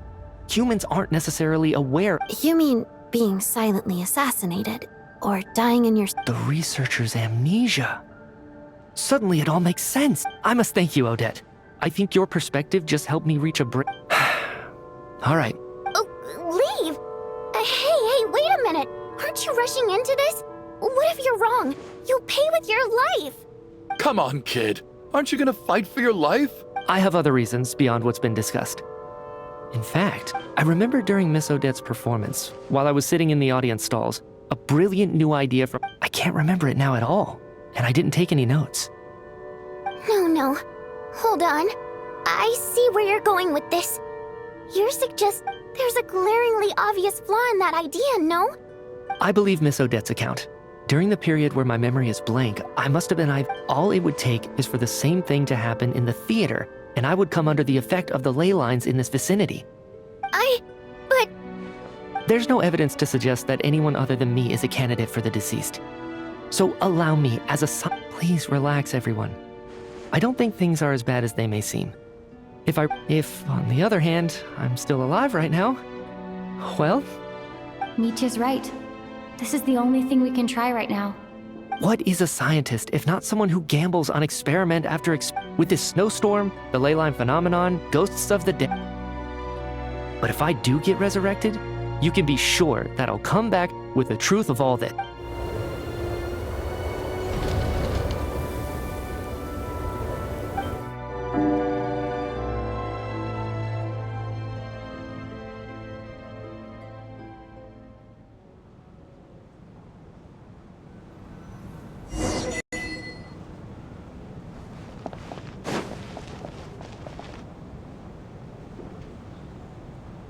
Poor Mr. Mitya. I didn't even... Maybe it's a good thing that you weren't there to see it. I hate goodbyes. Maybe it's the realization that, at the end of life, come to think of it, the main reason we're still alive right now is pure luck. You could take it a step further and say that the same is true outside too. If I make it out of here, I'm going to cherish every... Without regrets? I feel like a strange sense of anxiety has been... Are you okay? If something's bugging you, let's talk about it. There's only a few of us left. I have a travel companion named Paimon. Alosha and... You're worried about her, aren't you? That makes sense. To be honest, I used to feel like I was just a spectator in this world. A descender? But with Paimon by my side, over time, she loves eating, sleeping, and having fun. But over the last few days that we've been apart, I've often...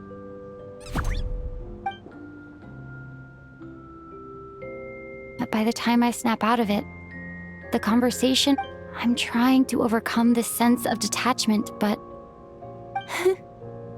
I bet she misses you when you're not there as well. I don't know if this will make you feel any better, but back when the water imps left Snezhnograd in droves, I could be surrounded by people all smiling and having fun.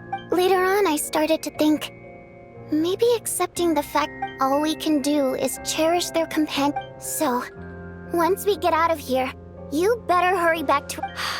Thank you. But Vodyanitsa, if you hate goodbyes too... That's just the choice I made. I used to regret it. Like I said before, singing is a water imp's primary mode of expression. Our songs have echoed through this theater for hundreds of years. But does a story exist without someone to read it? So I made the choice to stay. That way, there would... Could you teach me how to understand your people's songs sometime? A fan after my own heart. Thank you, Tonya. Okay.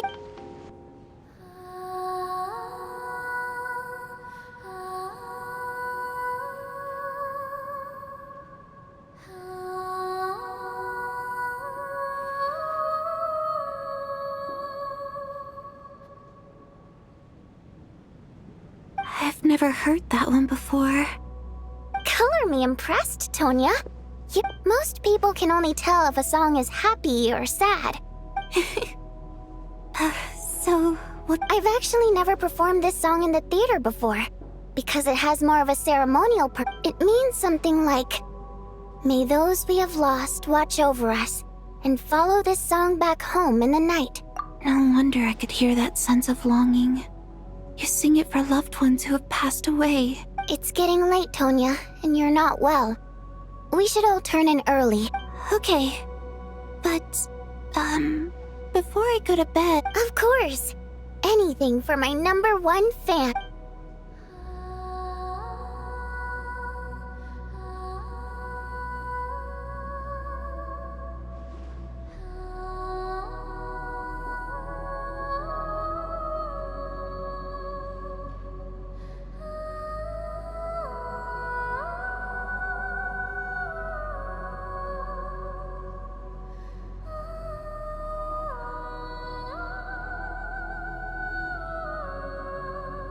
Once I get out of here, I definitely don't plan on ever. But I guess that means I'll never get to hear Vodyanitsa sing again. Before I fall asleep, I should share.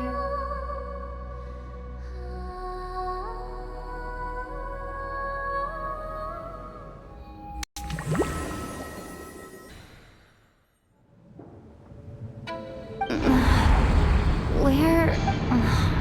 It's so dark.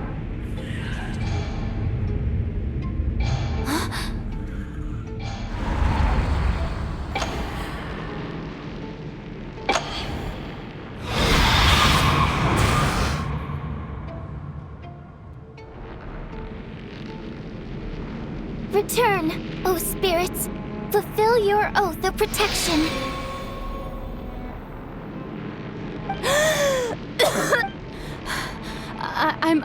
I'm alive? What just happened? No time for questions. Quick, over here. Turn on the switch. We need to bring back the light.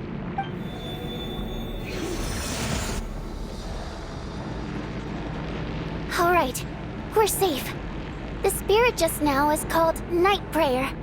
The light's sort of. I know it's hard, but you can't let this place go dark, or she'll kill you again. Yep. Luckily, I was here to resurrect you. Otherwise, that'd have been a real A bit more than a bummer, I'd say. Sure I do. I'm your guardian spirit after all. I specialize in soul recall. Oh, it's nice. Thanks.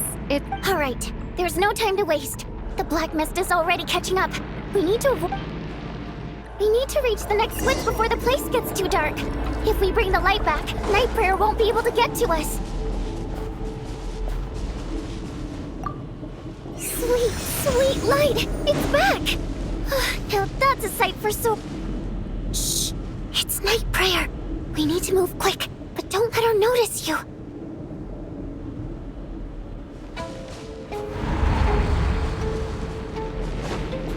Look out!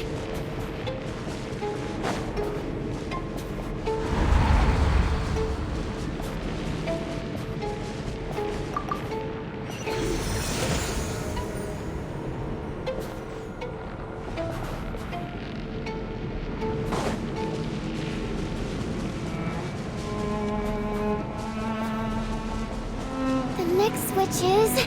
over there!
No!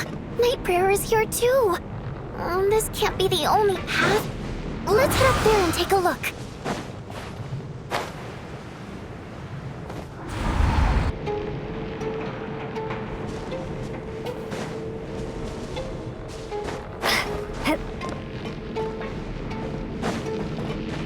The switch is just up ahead! Hurry!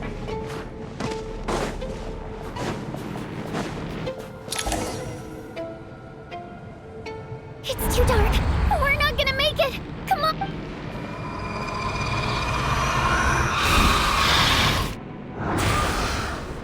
Traveler!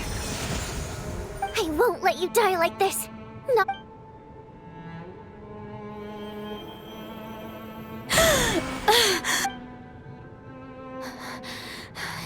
Even though it's...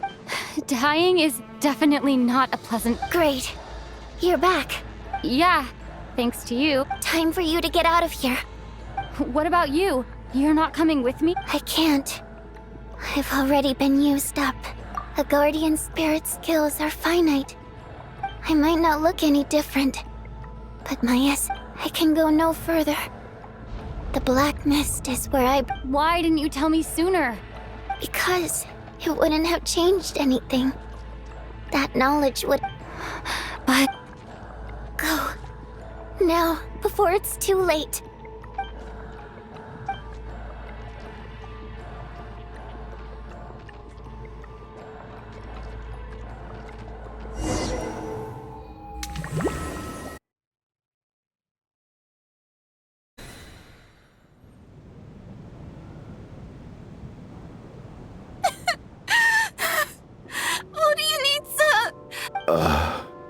Well, I guess there's no need to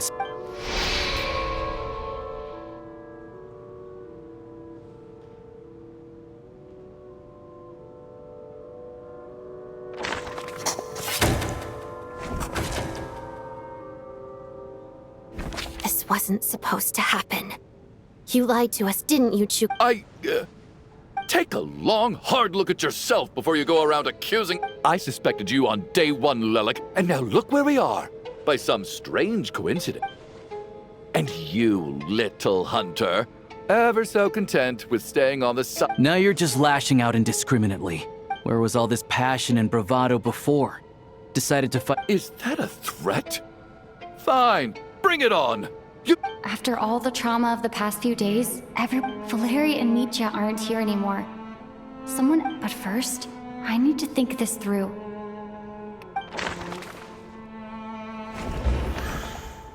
Of those who remain, the only person we've never met before is Tony. People are easily misled by first impressions. But Mr. Chuganov...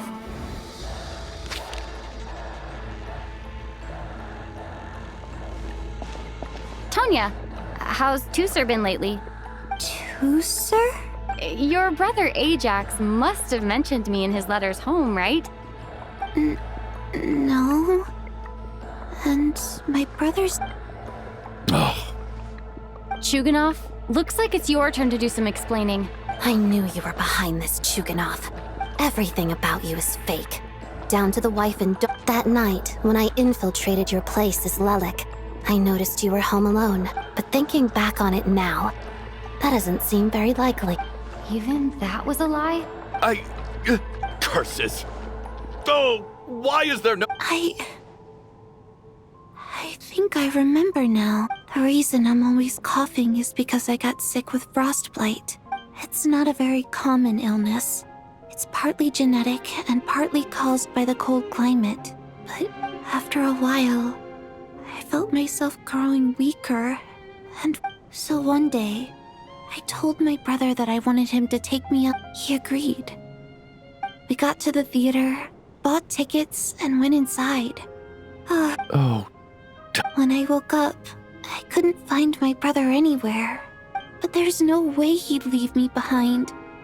So I decided to stay here and... Tonya, it sounds like by then... Yeah, I know. I understand now. After all of that, it turns out I can't blame my brother after... I'm sorry, everyone. I realized this much too late. Your name probably isn't even Tonya, is it? Didn't that ever strike you as... Well, when I was little, my brother and I read a storybook. When we escaped from the hospital, our family and the hospital security were looking after... So when you first approached me and said my brother had sent you, I thought he must have chosen a fake name that only the two of us would know. At least your memory of death isn't painful. Now it's your turn, Chuganov. Talk to us. You're right. I was lying. And yes, I was lying. The truth of the matter is, I lost them. A long time ago. My daughter's name was Iskra. And before you ask, yes, she also died from the snow cough. She was... After Iskra passed, my wife couldn't bear to face... One day when I came home from work and saw the empty room, I soon discovered that This was the only thing that... Nothing more than a pathetic means of escapism. So explain your false testimony. The night before last, when I was chatting with Tonya, she mentioned that her brother would... Combined with her various symptoms, I suddenly understood the snow cough used to be an incurable illness. I would pick frost fairy flower leaves, but the year after my daughter passed away, the jester of the Fatui announced that a cure for frost blight. Also, it turned out that all previous treatments were completely ineffective. That was the final straw for me. I just couldn't take it anymore. So, more than anyone, I know poor Miss Tonya, therefore, had... So, you projected your daughter onto her? Even though you... That doesn't make any sense. You knew she was all... I just don't believe in your crackpot theories. How can you just declare a living person dead and Nitia's gone? My good buddy Shram's gone. The others I can make my peace with, but little Miss Tonya, I just want her to live. Once this snowstorm is over, the very moment, I'll be damned if I'm gonna let you cast her out into the snow. Not again! Not this time! Not when the cure is... Mr. Chuganov, stop. By the sounds of it, you've known I was dead since... I really liked Mr. Valeri. I'm not happy about that. The reality is... No! Listen to me. Well, at this point, I'm quite sure that I'm dead. Despite all the bad things that kept happening, I got to meet so... Since the day I escaped that hospital until now, I'm very fond of you all. If it were only possible, I'd trade... And that's why I'm not fond of you at all, Mr. Chuganov. It's them that you owe an apology to, sir. Well then, I suppose this is it. You're leaving already? It's still early. Don't you want to stay a little longer? No thank you. Oh, and by the way, my name is Patashka. It was nice meeting you all. Feels strange that we're only being properly introduced now that it's time to say goodbye. Patashka?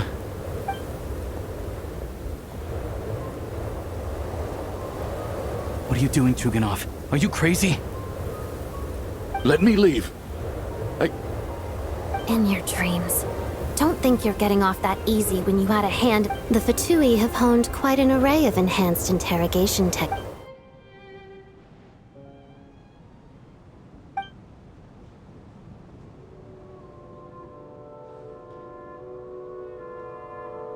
I think we should leave.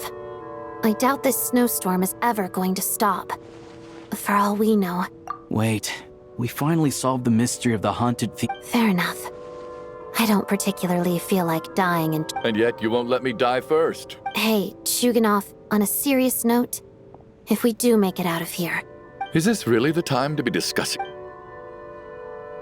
All right, fine. I'll shut it down. Am I hearing things? There it is again. But I don't understand. Should we open the door? Is this it? If the last few days are anything to go by, whatever lies beyond that door at this moment.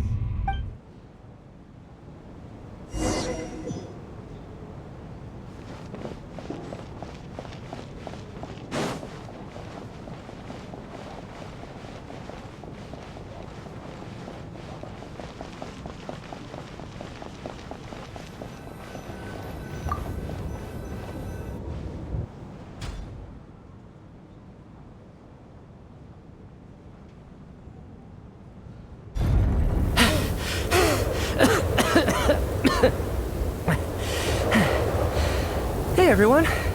How are you doing? Much better, thanks. Whew. Let me see. Tonya and Vodyanitsa are missing, which Vodyanitsa died last night. And then you discovered that Tonya was the other dead person. Not Tonya. Patashka. First, tell us how you made it back here. Given the conditions outside, no one...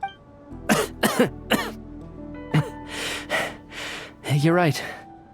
The thing that got me back safely was a song. I heard someone singing. After walking into the snowstorm, my mind grew hazy. I don't know how long I walked through the storm before my mind completely slipped away. Then, suddenly, I heard the sound of singing. The voice instantly brought me back to my senses, and I regained consciousness. So I followed the voice, searching for the source of the singing. I searched and searched, until finally, just a few moments ago, I've actually never performed this song in the theater before, because it has more of a ceremonial purpose for our... It means something like... May those... That must have been Vodyanitsa's requiem. That song is meant to guide... Huh. No kidding. When I first stepped out of the theater, I was still quite lucid. I remember the outside world being completely different than what I'd expected. It was like... I don't know how else to describe it, except to say that... And as for the requiem, if I was guided here by Vodyanitsa's song, but I didn't experience a clear moment of death while I was out there. Nor do I... You don't seem any different to me either. In fact, both Shram and Patoshka were clearly deceased. This raises a truly terrible thought.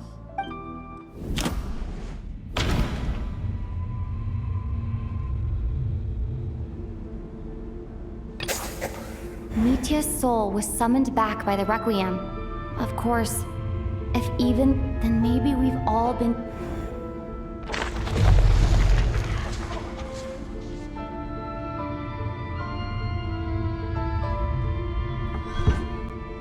Yes. I think that... What did you say? You heard me. We died in the theater.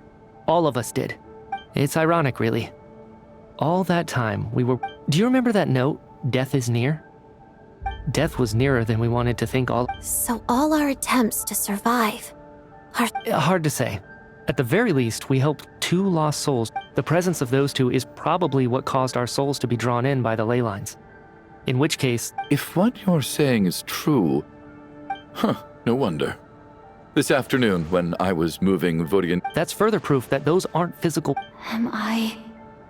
really dead? No. That's I still find it hard to believe that all of us are dead. How exactly did... Not even knowing how we died is Exactly. It's hard to rest in peace when you don't even know how you died. It gave me lots to think about as I strode. I racked my brains trying to remember the cause of my death. Wait.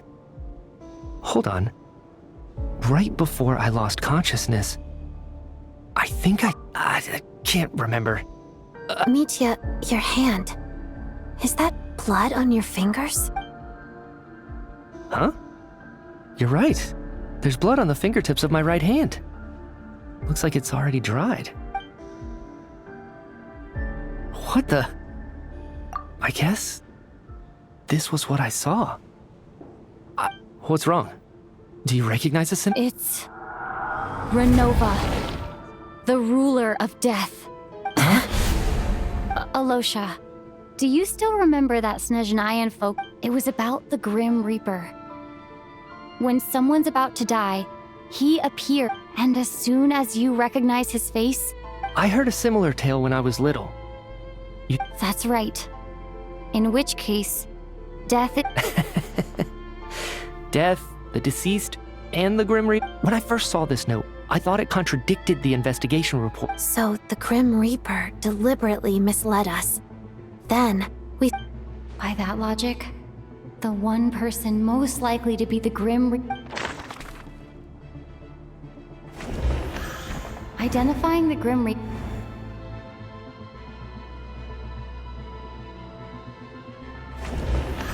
Identifying the Grim Reaper...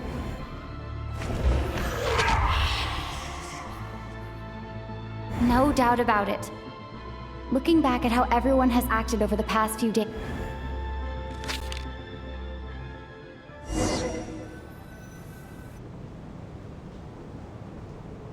Is it you, Alosha? You were the first to discover the... So? Surely you can't suspect me based on that. What if someone else found the investigation report first? There's no denying it. The note could eat. That's not all. I've also noticed that, looking back now, even though you didn't say— What do you mean? You were the one who emphasized how dangerous it was outside and insisted we all stay here. It was— And earlier today, you tried to convince Patoshka to stay. I don't understand why. So, you didn't understand my intentions, and— He still won't admit it? Fine. The biggest question I have right now is, if the Grim Reaper is...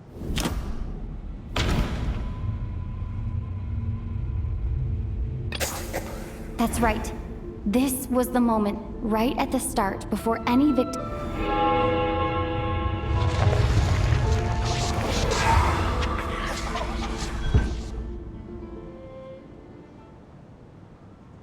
When all this began, right after the performance ended and the snowstorm began to pick up, it wasn't until we discovered the... But it's clear now that the oddities actually started earlier than that. Right. So Mr. Dimov was the first victim. And if we pinpoint that moment as the beginning of this incident, Alosha, you are the only person who walked in... More precisely, Alosha never came back at all. Not bad. Well, since you've backed me into a corner, I suppose there's no point in keeping up the act anymore. Alosha? You're the Grim Reaper? I am no such tired cliché. Mortals should address me as the ruler of death. Before being wiped out for good, you identified the two deceased, and even sensed my presence. I heard you can ferry souls. Those deaths each night. Were they your doing? Your initial conclusion was correct. Due to the existence of the two deceased, the ley lines yearned. Every night they devoured an equal number of souls to fill the void. Here, take a look.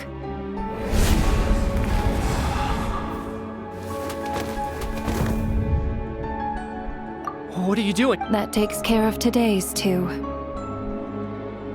Don't get so worked up. You are already dead, and your souls must return to the... I know we're already dead. You murdered us, didn't you? Murdered? No. Murder is when mortals usurp my authority. Death is my jurisdiction. If I require someone to die, I need... You simply met the criteria to trigger my curse of death. I know about the curse of immortality. So there's an... You cursed us? When? And why would you do... So often, humans pray to me, begging to know when their death will come, and what form it will take. But few people ask why. If you must have an answer, know that death comes simply because... So you're not gonna tell us the truth? Hold your tongue. By all rights, you shouldn't even be allowed to speak with me. Those angels from the past are to blame for the reckless renovation of the ley lines here. Work? So trapping us here, making us watch our friends... You clearly have a lot of questions. Fine. After the physical body dies, the soul must return to the ley line. My work encompasses the entire process of death. You must also be rather familiar with Natlan's Night Kingdom, I presume? It was I who support... Here, too, the ley lines connected to the theater underwent some modification, but this actually hindered their ability to accept order. This effect manifested itself after you died from the curse in the theater, leaving... But if souls who die from the curse of death fail to return, then they will remain forever suspended between life and death. So if you don't resolve this matter soon, and see all our souls return to the ley lines before... Mitya is sharp. This must be what... But if you have the authority to guide souls, why didn't you just show yourself and get it over with? You seek to understand the mind of a god. This is a theater, and I decided I wanted to watch a show about death. I found myself getting quite immersed. I suppose the entertainment you provided makes up for all the trouble you've caused me by being so defiant in the face of death. There. Can't say I am. Really? But it fits this... Just moments ago, you were complaining about how... Work is work, I get it. There are times when it's a... That's a rather unique perspective for a human. Due to the obstruction in the theater's ley lines, there was a hard limit. Revealing my identity too soon would inevitably have led to... Then there was the issue of the two lost souls you called the deceased. The way you were... That's what I don't understand.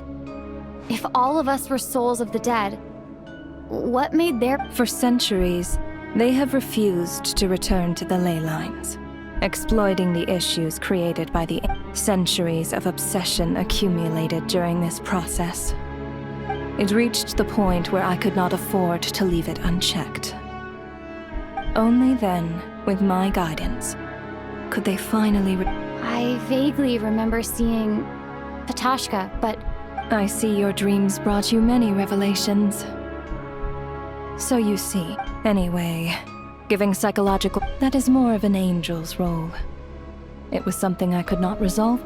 Meanwhile, of course, their presence caused the souls of other members, as both issues slowly resolved one another without me having to live. And, of course, while I was at it, Sounds like you had it all figured out. I just did the math. You said there's a hard limit to the number of souls. That much is obvious, even to a fool. It's time to review this whole affair. If the ley lines can only...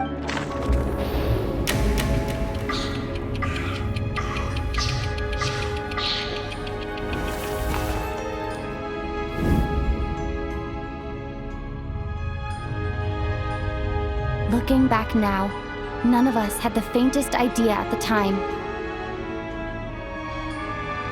From the moment the staff member named Dimov walked into the snowstorm, the incident had already begun.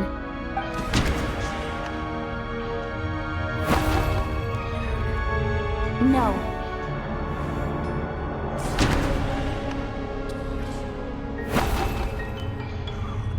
No. Let...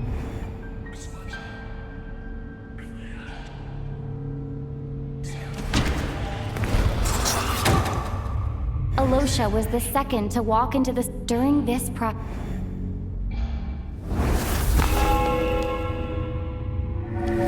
During our first night in the theater, everyone was caught up in the novelty of it all. No one could have expected there would be victims the very next morning.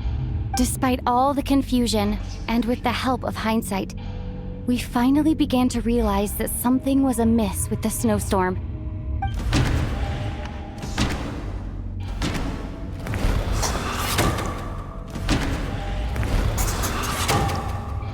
The ley lines devoured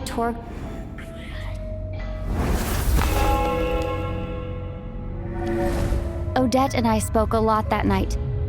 3 people were on watch, but in the morning, we discovered that someone had fallen victim all the same.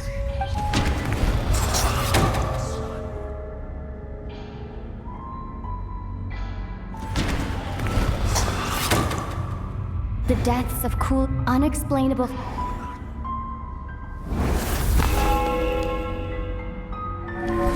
Later, we discovered that there seemed to be an extra person among us, and subsequently discovered the existence of the deceased. Mr. Schramm...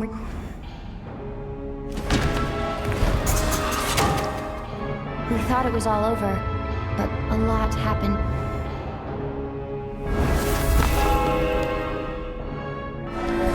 The fact that there was more than one deceased seemed to bring us back to square one. Odette revealed some information she had been keeping to herself.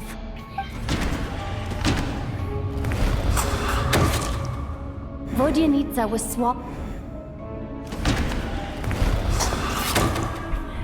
As it happened, the girl I thought... Come to think of it, Patap and Renova, unaware that Nietzsche would return, was concerned that her soul would overflow from the lake. Looking back, I suppose that was an early slip-up on her part.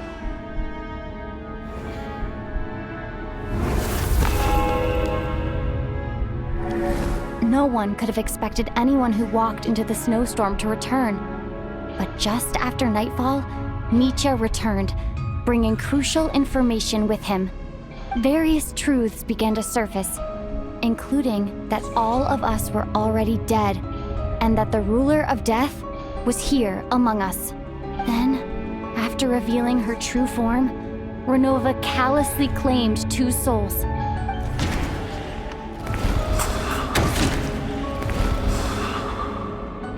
In fact, now, only Mitya and I remain, and the true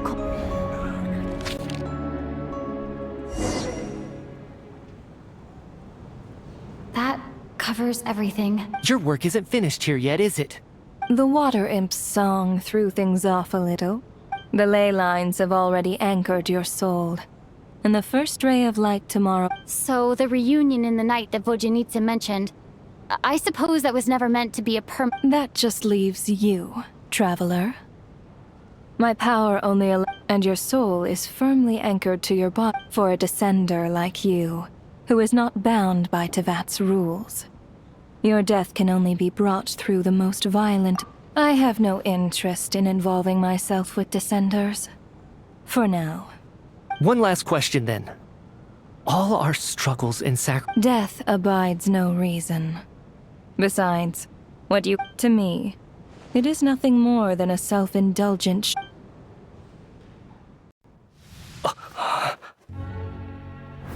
Grim Reaper, you really know how to get on my nerves.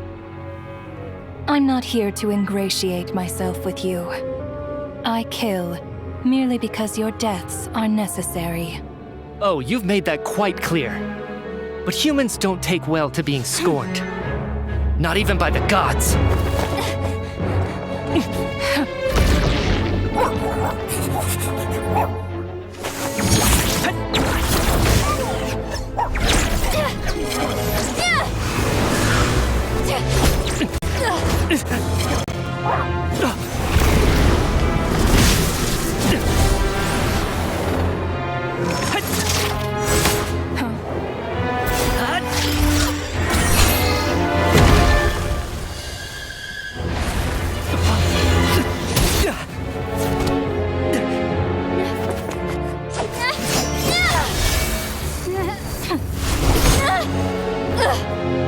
This is futile. You must know that you are powerless against me in my own domain. I suggest that you save your strength. For what? Maybe we can't change anything. But if nothing else, we can at least teach you to have some respect for the dead. Audacious.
How are you holding up, Odette? What happened to me? How much do you remember?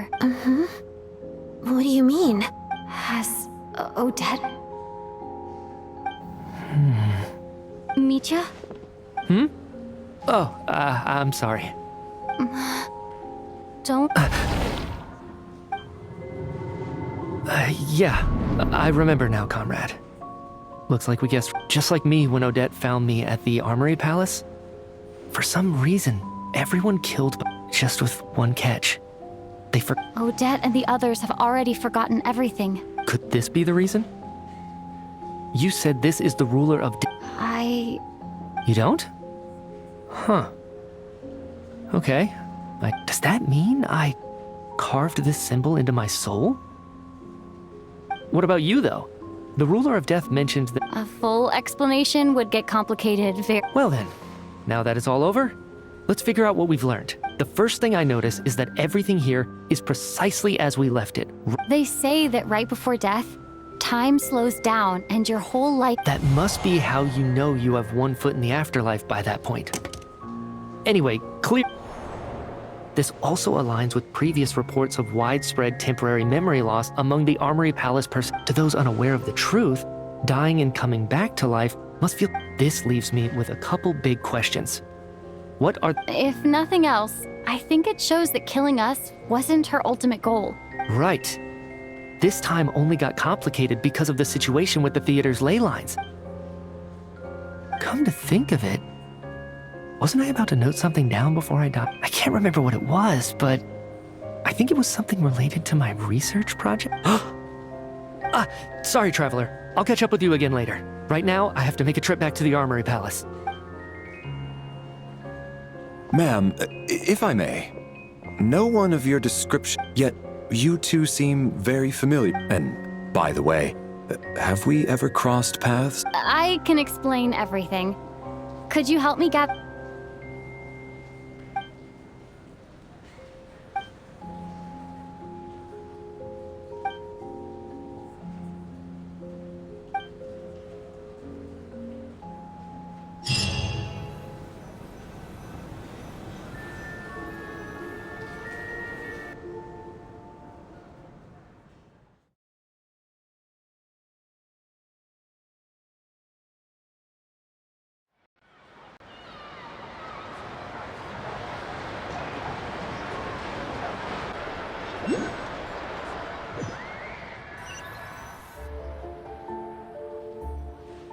So, Chuganov really is going to shut down the So, you said I promised to take you to the Armory Palace while we were in the afterlife, yes? Agreed. Can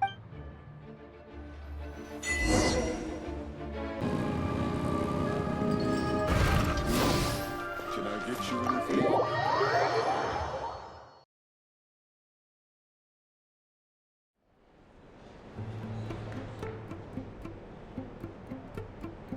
I'm finally back. Even though a long time has passed from my perspective, as far as Paimon's concerned, I probably just went out to watch a very short show. I should keep my emotions in check when I see Paimon again, or it'll seem weird. Wait. The atmosphere here feels off. Shh. Stay quiet. Let's go inside and take a look. Have we still not been able to notify Child yet? We need new orders. What if that person comes back again? I'm so sorry. Under the circumstances. Tell me, what happened to Paimon? It was the Jester. He came here in person and escorted Miss Paimon away. He's the director of the Fatui. His authority supersedes all others and cannot be questioned. There was nothing we could... How long ago did he leave? And what was Paimon's status? It was about an hour ago. Miss Paimon was fast asleep at the time. The Jester simply walked off with her as if it was only natural. I assure you, he absolutely did not use any force. Do you know where they went? The Armory Palace, most likely. Lord Piero, the Jester, has been overseeing the experiments there lately, keeping a close eye on their progress. Everyone in the Fatui has heard about it by now. I'm surprised he came in person. Whatever his reason for taking Paimon, he'll most likely return to the Armory Palace first, which is exactly where we were headed anyway. Then lead the way, Odette. Okay, let's go.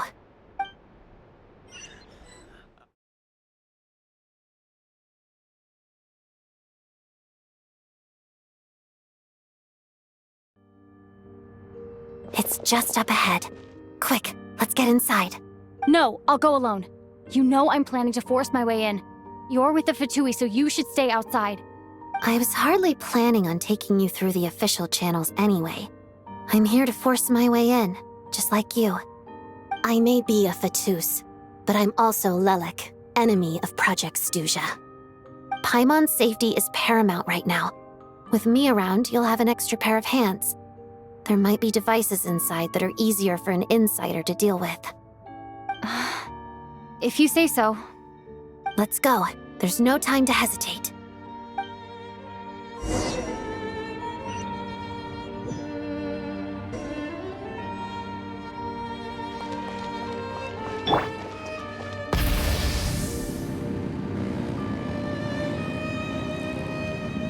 Hey, who are you?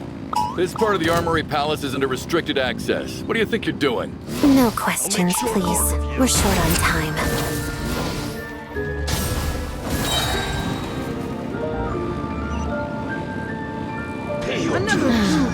The footsteps of the impious.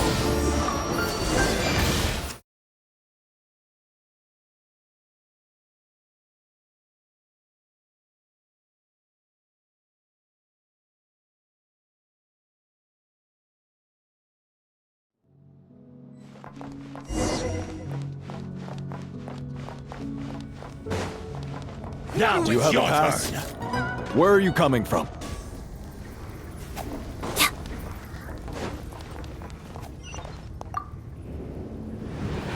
The Armory Palace is hidden this deep in? This place is much bigger than I imagined. They're conducting top-secret research after all. The deeper it's hidden, the better, is standard Fatui logic.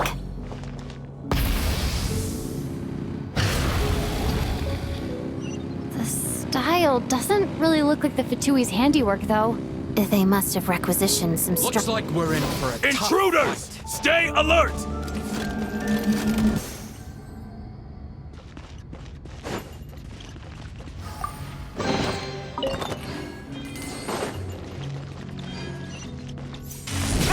Intruders? Just what are you guys trying to do here? I'm short work of your skull! Heads up! Well...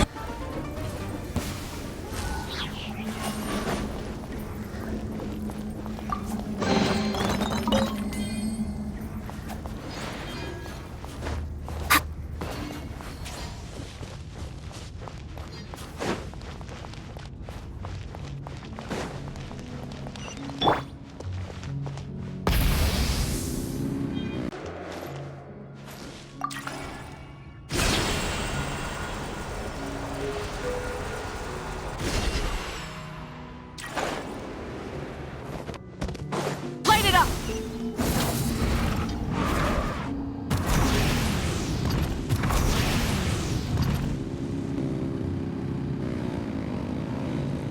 Looks like no one's guarding this place. There's something off about that decoration over there. Look out! Let's deal with these before we move on.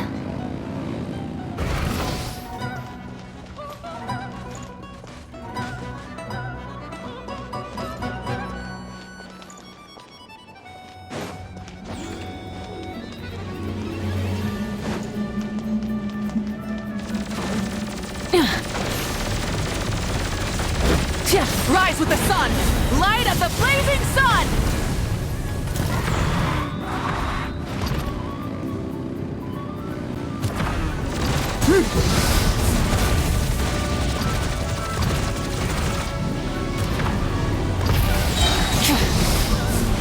Pyroclastic surge!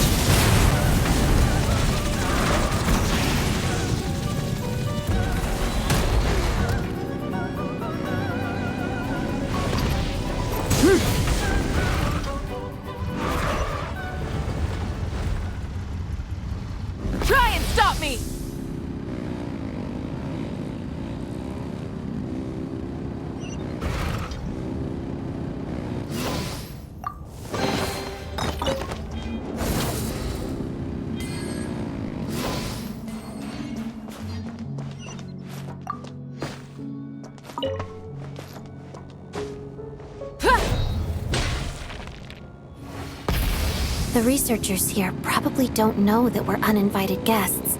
Let's try not to hurt them. What's that big... Was the whole reason for Project Stuja to support the research here at the Armory Palace? Just what are the Fatui and the Tsaritsa planning?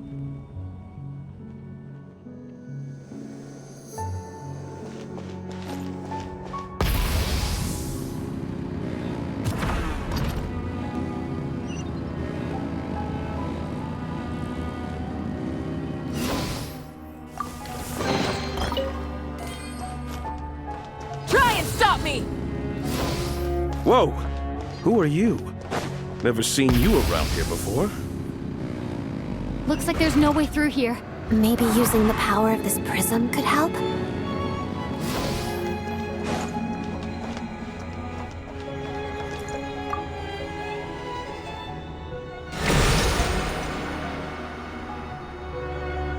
I think I see some images. It's the prism's power at play, causing images of the past to reappear, albeit only as illusions. Paimon and the Jester? Is this another scene from the past? Yes. It looks quite old, though.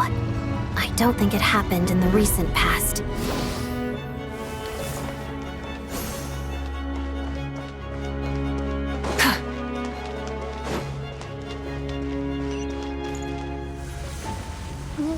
What's going on here?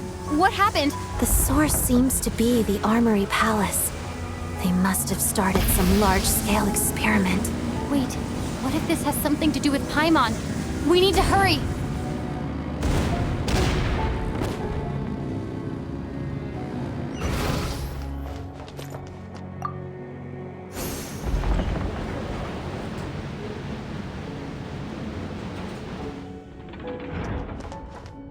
We're almost there. The Armory Palace is just up ahead. Paimon, please be okay. Full throttle!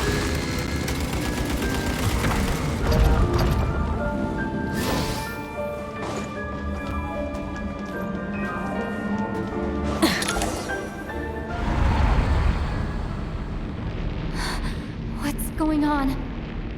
Wait, I remember this feeling. It's the curse of death.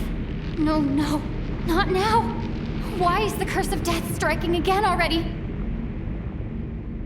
Odette?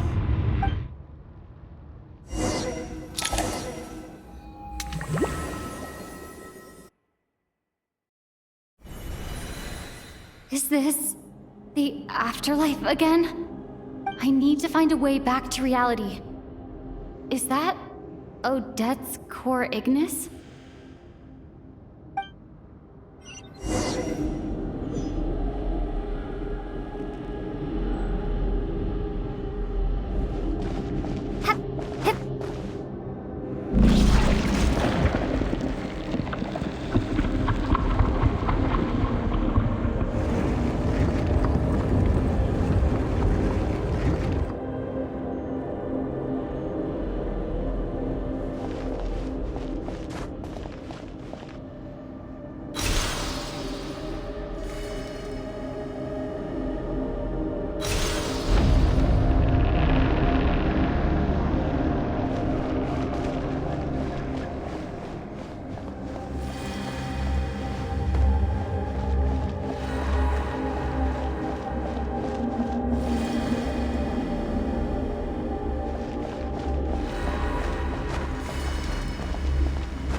Odette! Odette! No signs of life, but past experience says that she should be resurrected before too long. Right? Did Odette intentionally use her core Ignis to guide my soul? Thank you, Odette. If not for you, my soul wouldn't have found its way back to my body so quickly, and I might not have woken up so soon. But I'm sorry. I don't have time to protect you. I have to use the time you bought me to get Paimon back.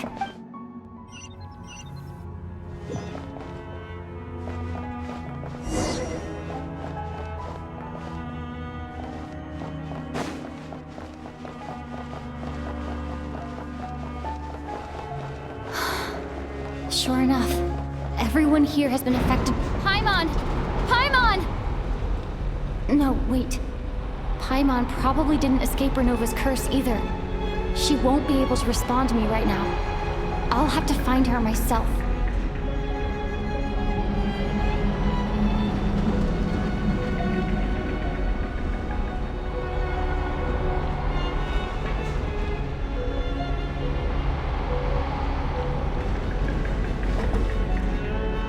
Mitya!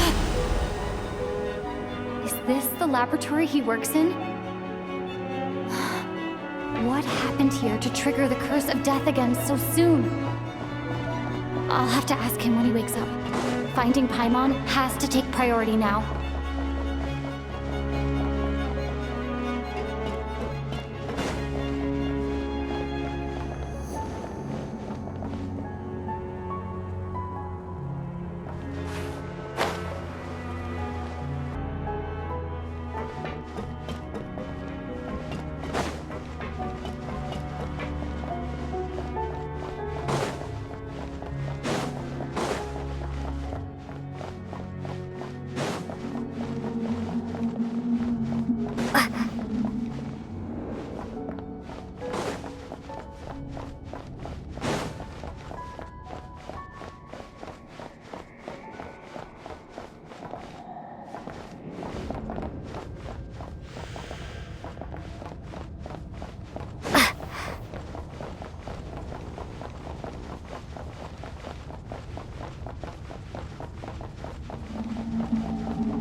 Paimon really is here.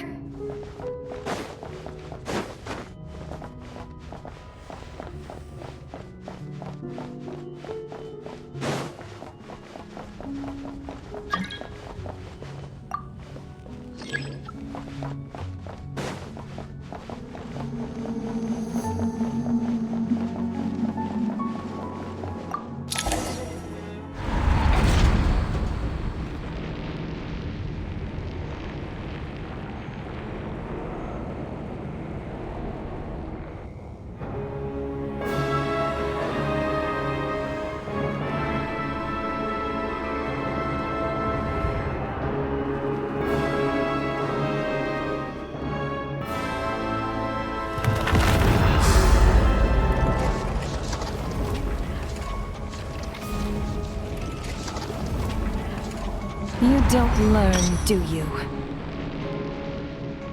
You've already been involved in one mass death, and now you show up at the scene of another. This might have passed for a coincidence the first time, but a second time? Am I to assume you are intentionally interfering in Snezhnaya's affairs? Judging by your expression, it seems that you understand little of what is going on. In that case, a word to the wise. Do not interfere in Snezhnaya's affairs. A civilization that fails to learn its lesson constantly depletes its own worth. It will one day lose any reason for its existence. And as a descender, you are perfectly suited to be the lifeline to which a dying civilization might desperately cling. Consider your position carefully. No advice needed. I'll make my own judgments. Suit yourself. When the day of reckoning arrives, not even a descender can hope to escape unscathed. The time for resurrection fast approaches. The mortals here are not yet worthy to behold my form. So that...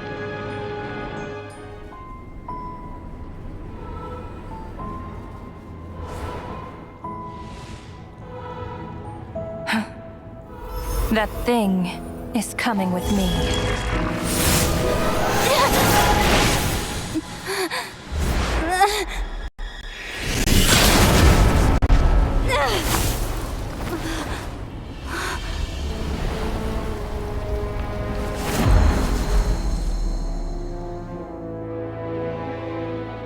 You awoke sooner than I thought.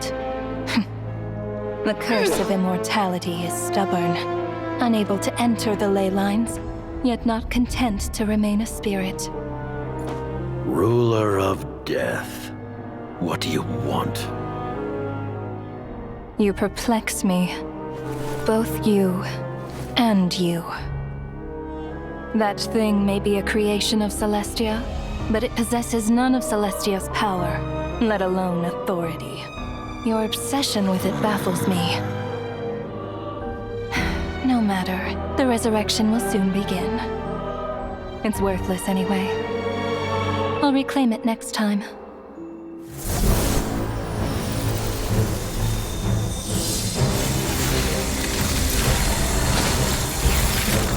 Hey, who says there'll be a next time?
I missed you, Paimon. What are you talking about? We haven't even been apart for that long, have we? It was... different. You seem to be in pretty good shape. Yeah, Paimon's back in tip-top condition. It's the weirdest thing. Paimon fell asleep earlier, and when she woke up, she found herself here.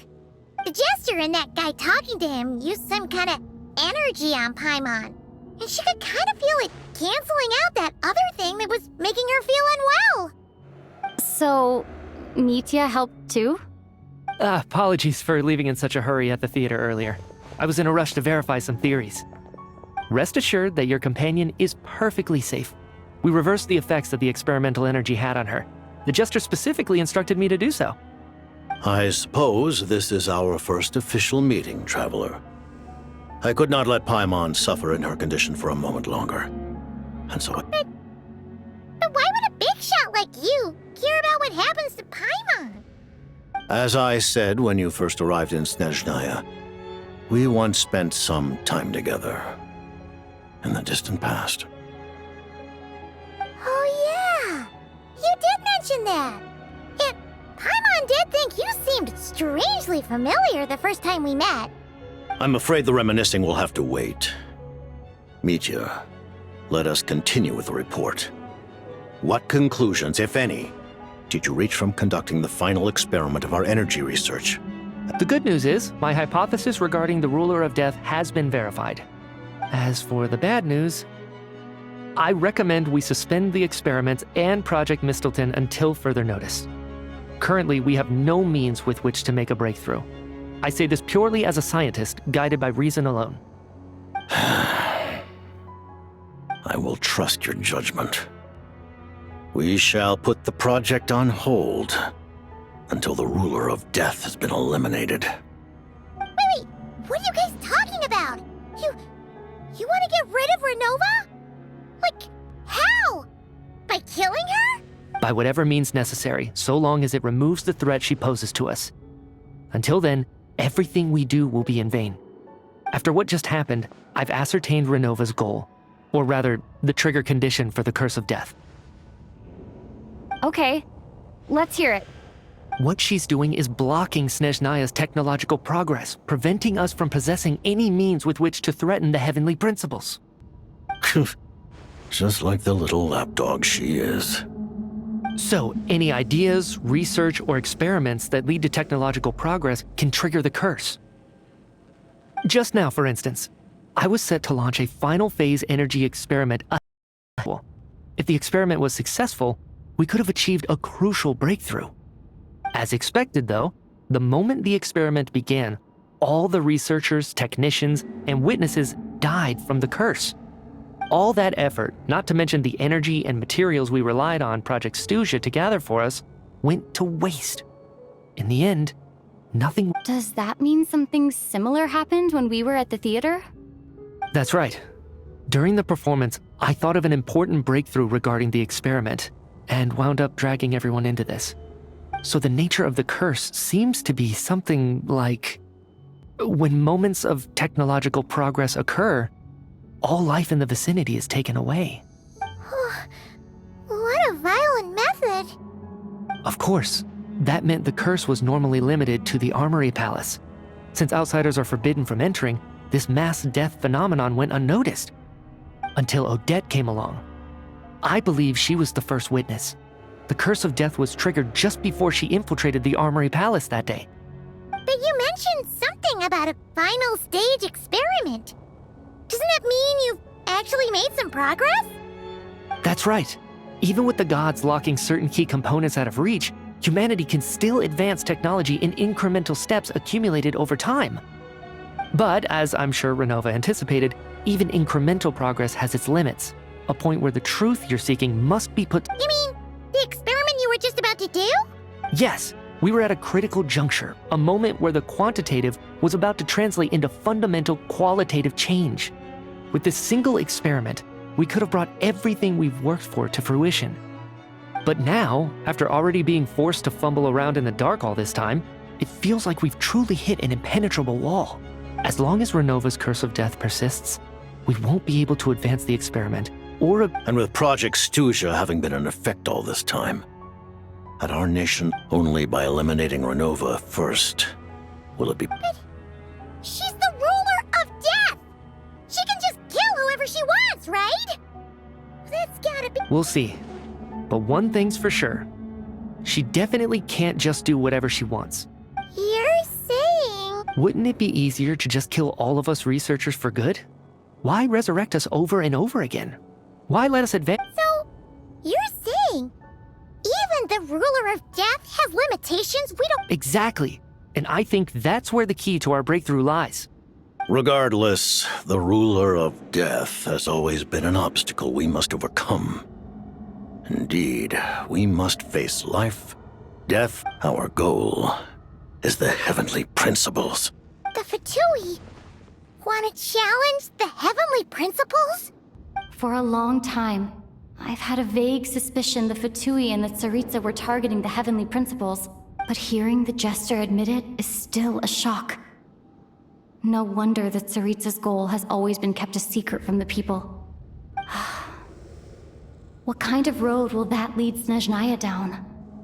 In that case... Lord Jester, I would like to request some leave. I'd like some time to organize my thoughts and go over the data. Granted. Get some rest, put the experiment out of your mind, and take care that the curse of death doesn't affect any civilians.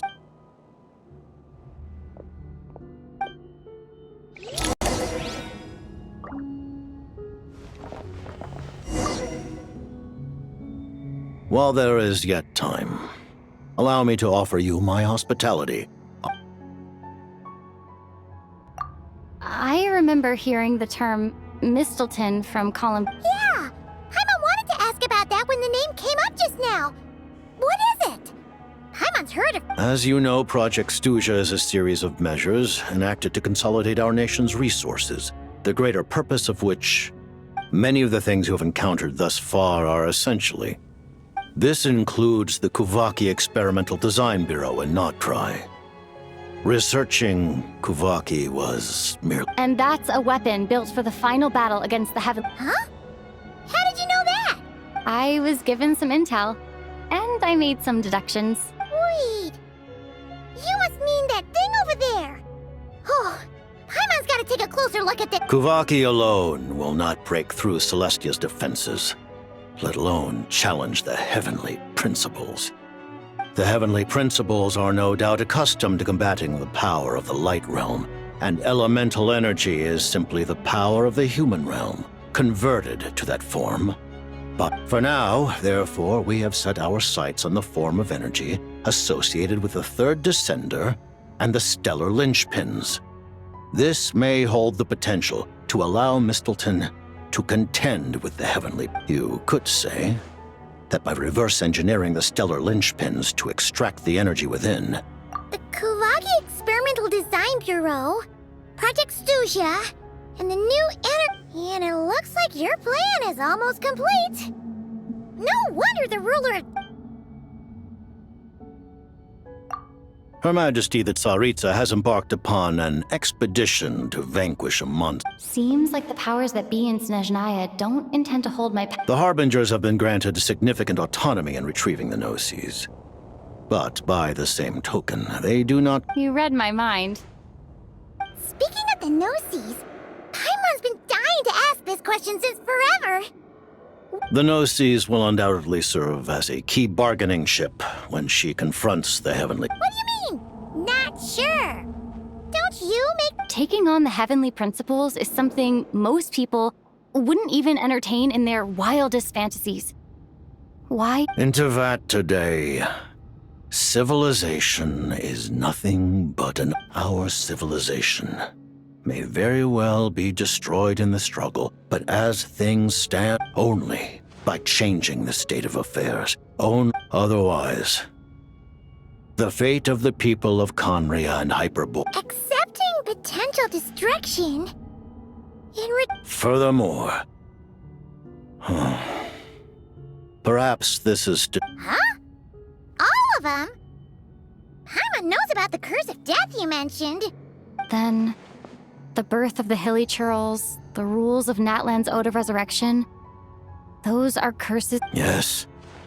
Even a god's love for humanity is a curse the heavenly principles. What? The Tsaritsa has always had ample reason. If she can seize their authority, she will reconstruct the entire world. Look forward to it. It will be a world beyond your... Though the ordinary people of Snezhnaya may not understand these details, in this frigid land locked in us, we all believe that standing in solidarity with the Tsari...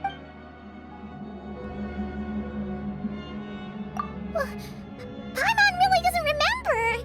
He's basically a stranger. Allow me to explain. The reason Paimon reacted to is because she comes from Celestia herself. Paimon? A creation of Celestia? Oh, right. I was blinded by anger earlier, but thinking back on it, Renova also said that Paimon... As you know, the lunar fragments and Nod Cry were pulled down from the sky using Fatui technology. But the first application of this technology was in Conria. I used this technology upon the heavens, and the response I received was none other than I presented her to the Vinster King, but he took no interest in this gift, nor did it satisfy. Paimon then took up temporary residence in my palace until, of course, the arrival. Wait, Paimon's a little confused. You're talking about things that happened in Conria 500 years ago, but Paimon doesn't remember any of that. Falling from the sky, being given a... Having lived through the cataclysm, perhaps you too were burdened with some manner of curse. Although... But it's not just her memories from Conria. Paimon doesn't even know how she spent the last 500 years. What was Paimon like back in Conria? Did she know a whole lot because she came from Celestia? Was she super smart? Unfortunately, when you arrived in Conria, your consciousness was like that of a newborn. During the time you lived in Conria, your personality was no different from how it is now. Aw, man! Paimon's plan to get her memories back and become super smart is ruined before it could even start. You know, even though Paimon lost her memories, she still feels weirdly close to you for some reason. On the contrary, I completely ignored your existence. But now, as I see it, it is as if you are the only sane thing that survived that era of insanity. Noted. Man, Paimon's gotta stop projecting friendship on everyone she meets. But, Traveler? Even though you know Paimon's some creation of Celestia now... Oh, phew! That's a relief!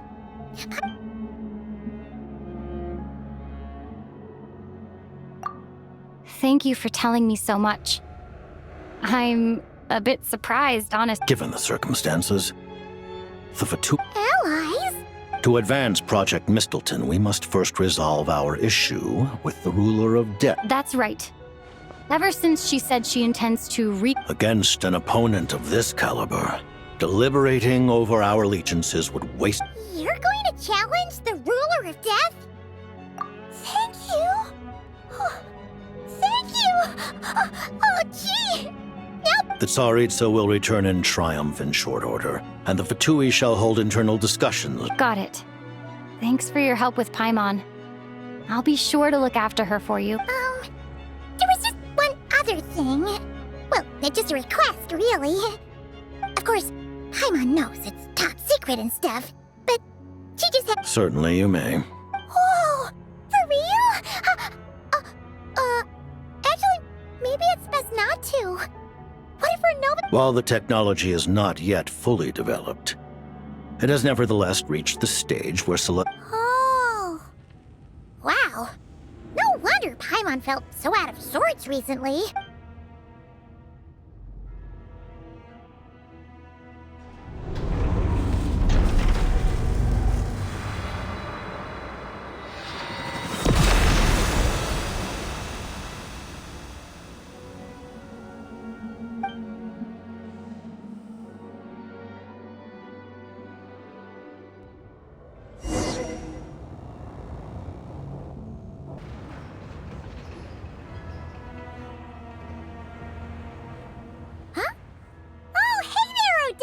Paimon?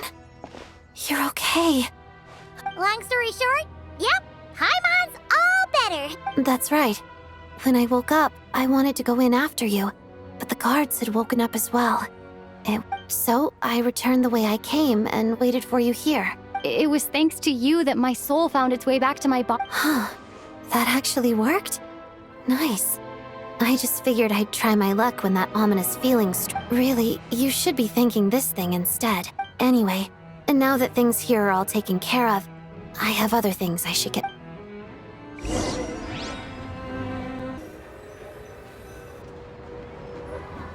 Ah, Director Chuganov, you're back. We just received notice that Project Stuja has been suspended. This is the preliminary plan.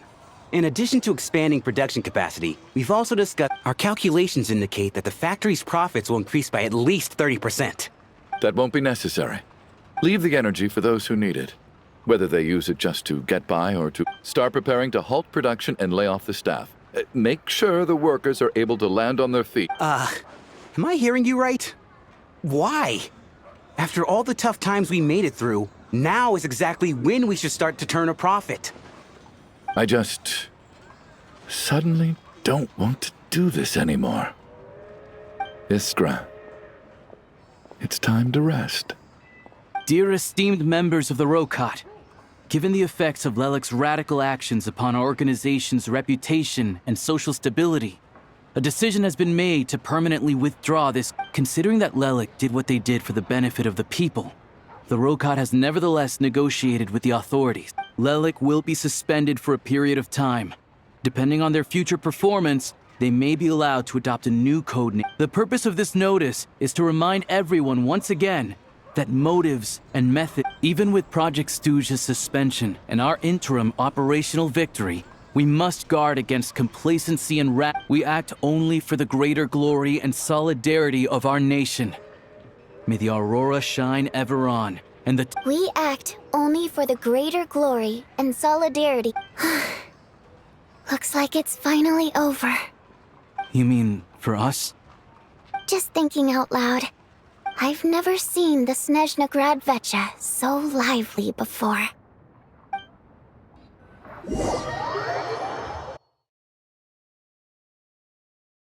I never once thought I'd come here. But I understand everything now, Rosaline.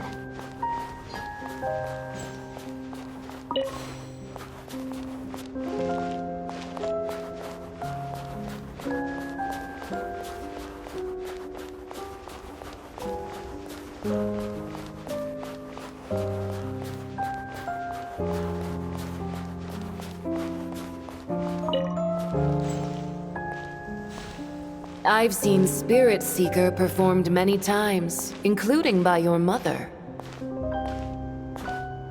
Why do you bring that up all of a sudden? Even though the choreography is always identical, every dancer finds a way to make it her own.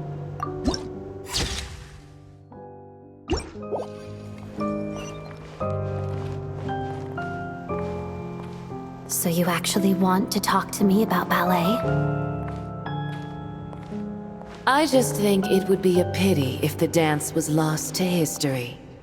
She didn't teach it to you, did she? That was an unusually subtle taunt for you.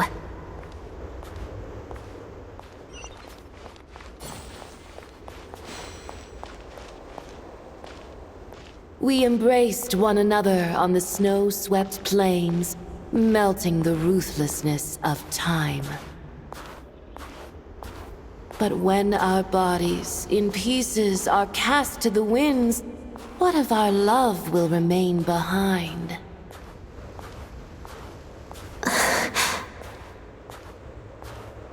Don't tell me you can't sing. Shush.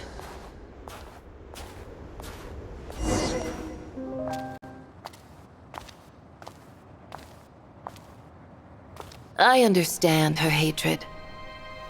The Fatui robbed her of the life she should have had.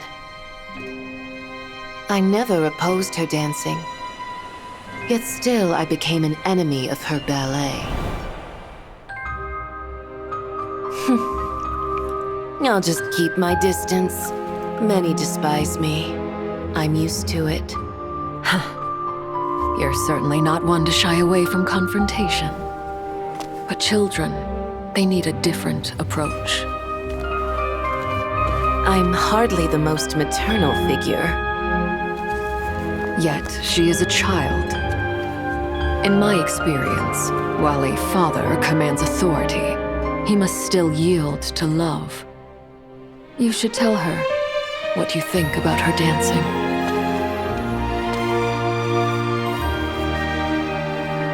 Odette will soon take the stage at the Korolievsky Theater. This could be your chance. Geonosis secured. It went smoothly. I'll be there. Have them send me an invitation.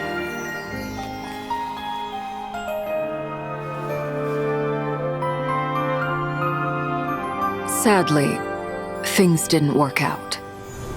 Her final words are inside that block of ice. This? Aren't these for monitoring her subordinates? Not yours. This one isn't her witch's flame, but my two worlds' flames. The two worlds' flames can burn away memories. It was my parting gift to Rosaline.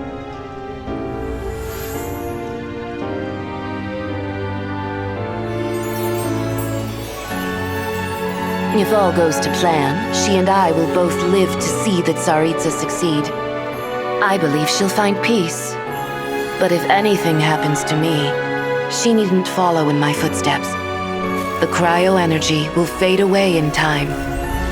Then the two worlds' flames will burn away all memories of the Fatui. She'll be free to dance. She deserves this. I will handle the aftermath. The choice is yours, child.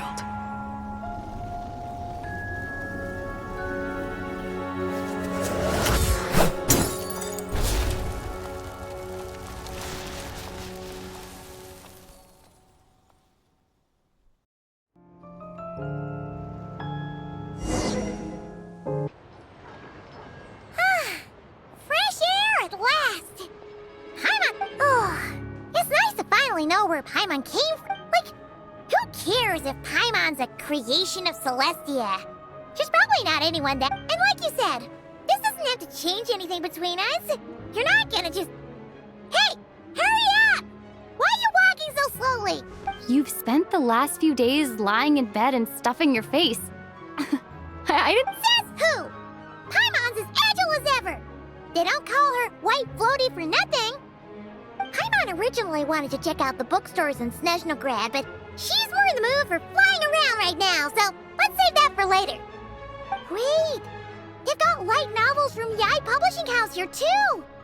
Huh? And this is Paimon's favorite mystery story from... The local Snezhnaya books look pretty interesting too, but also kind of heavy.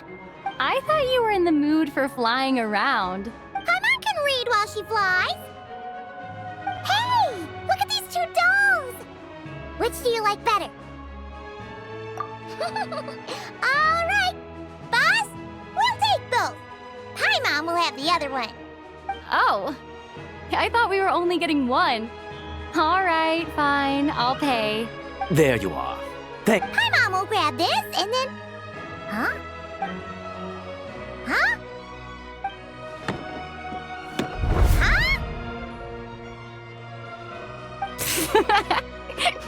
How many layers does this thing have? And what are you laughing at? A whole bunch of people are gathered over by the plaza. Hey, look! That looks like Tartaglia! Hey, Tartaglia! I know that voice. Of course. If it isn't Paimon and my old comrade. You're looking well, Paimon. All better? Yeah! The Jester knew I was wrong and fixed Paimon right up! Oh, yeah, about that. That was kind of embarrassing.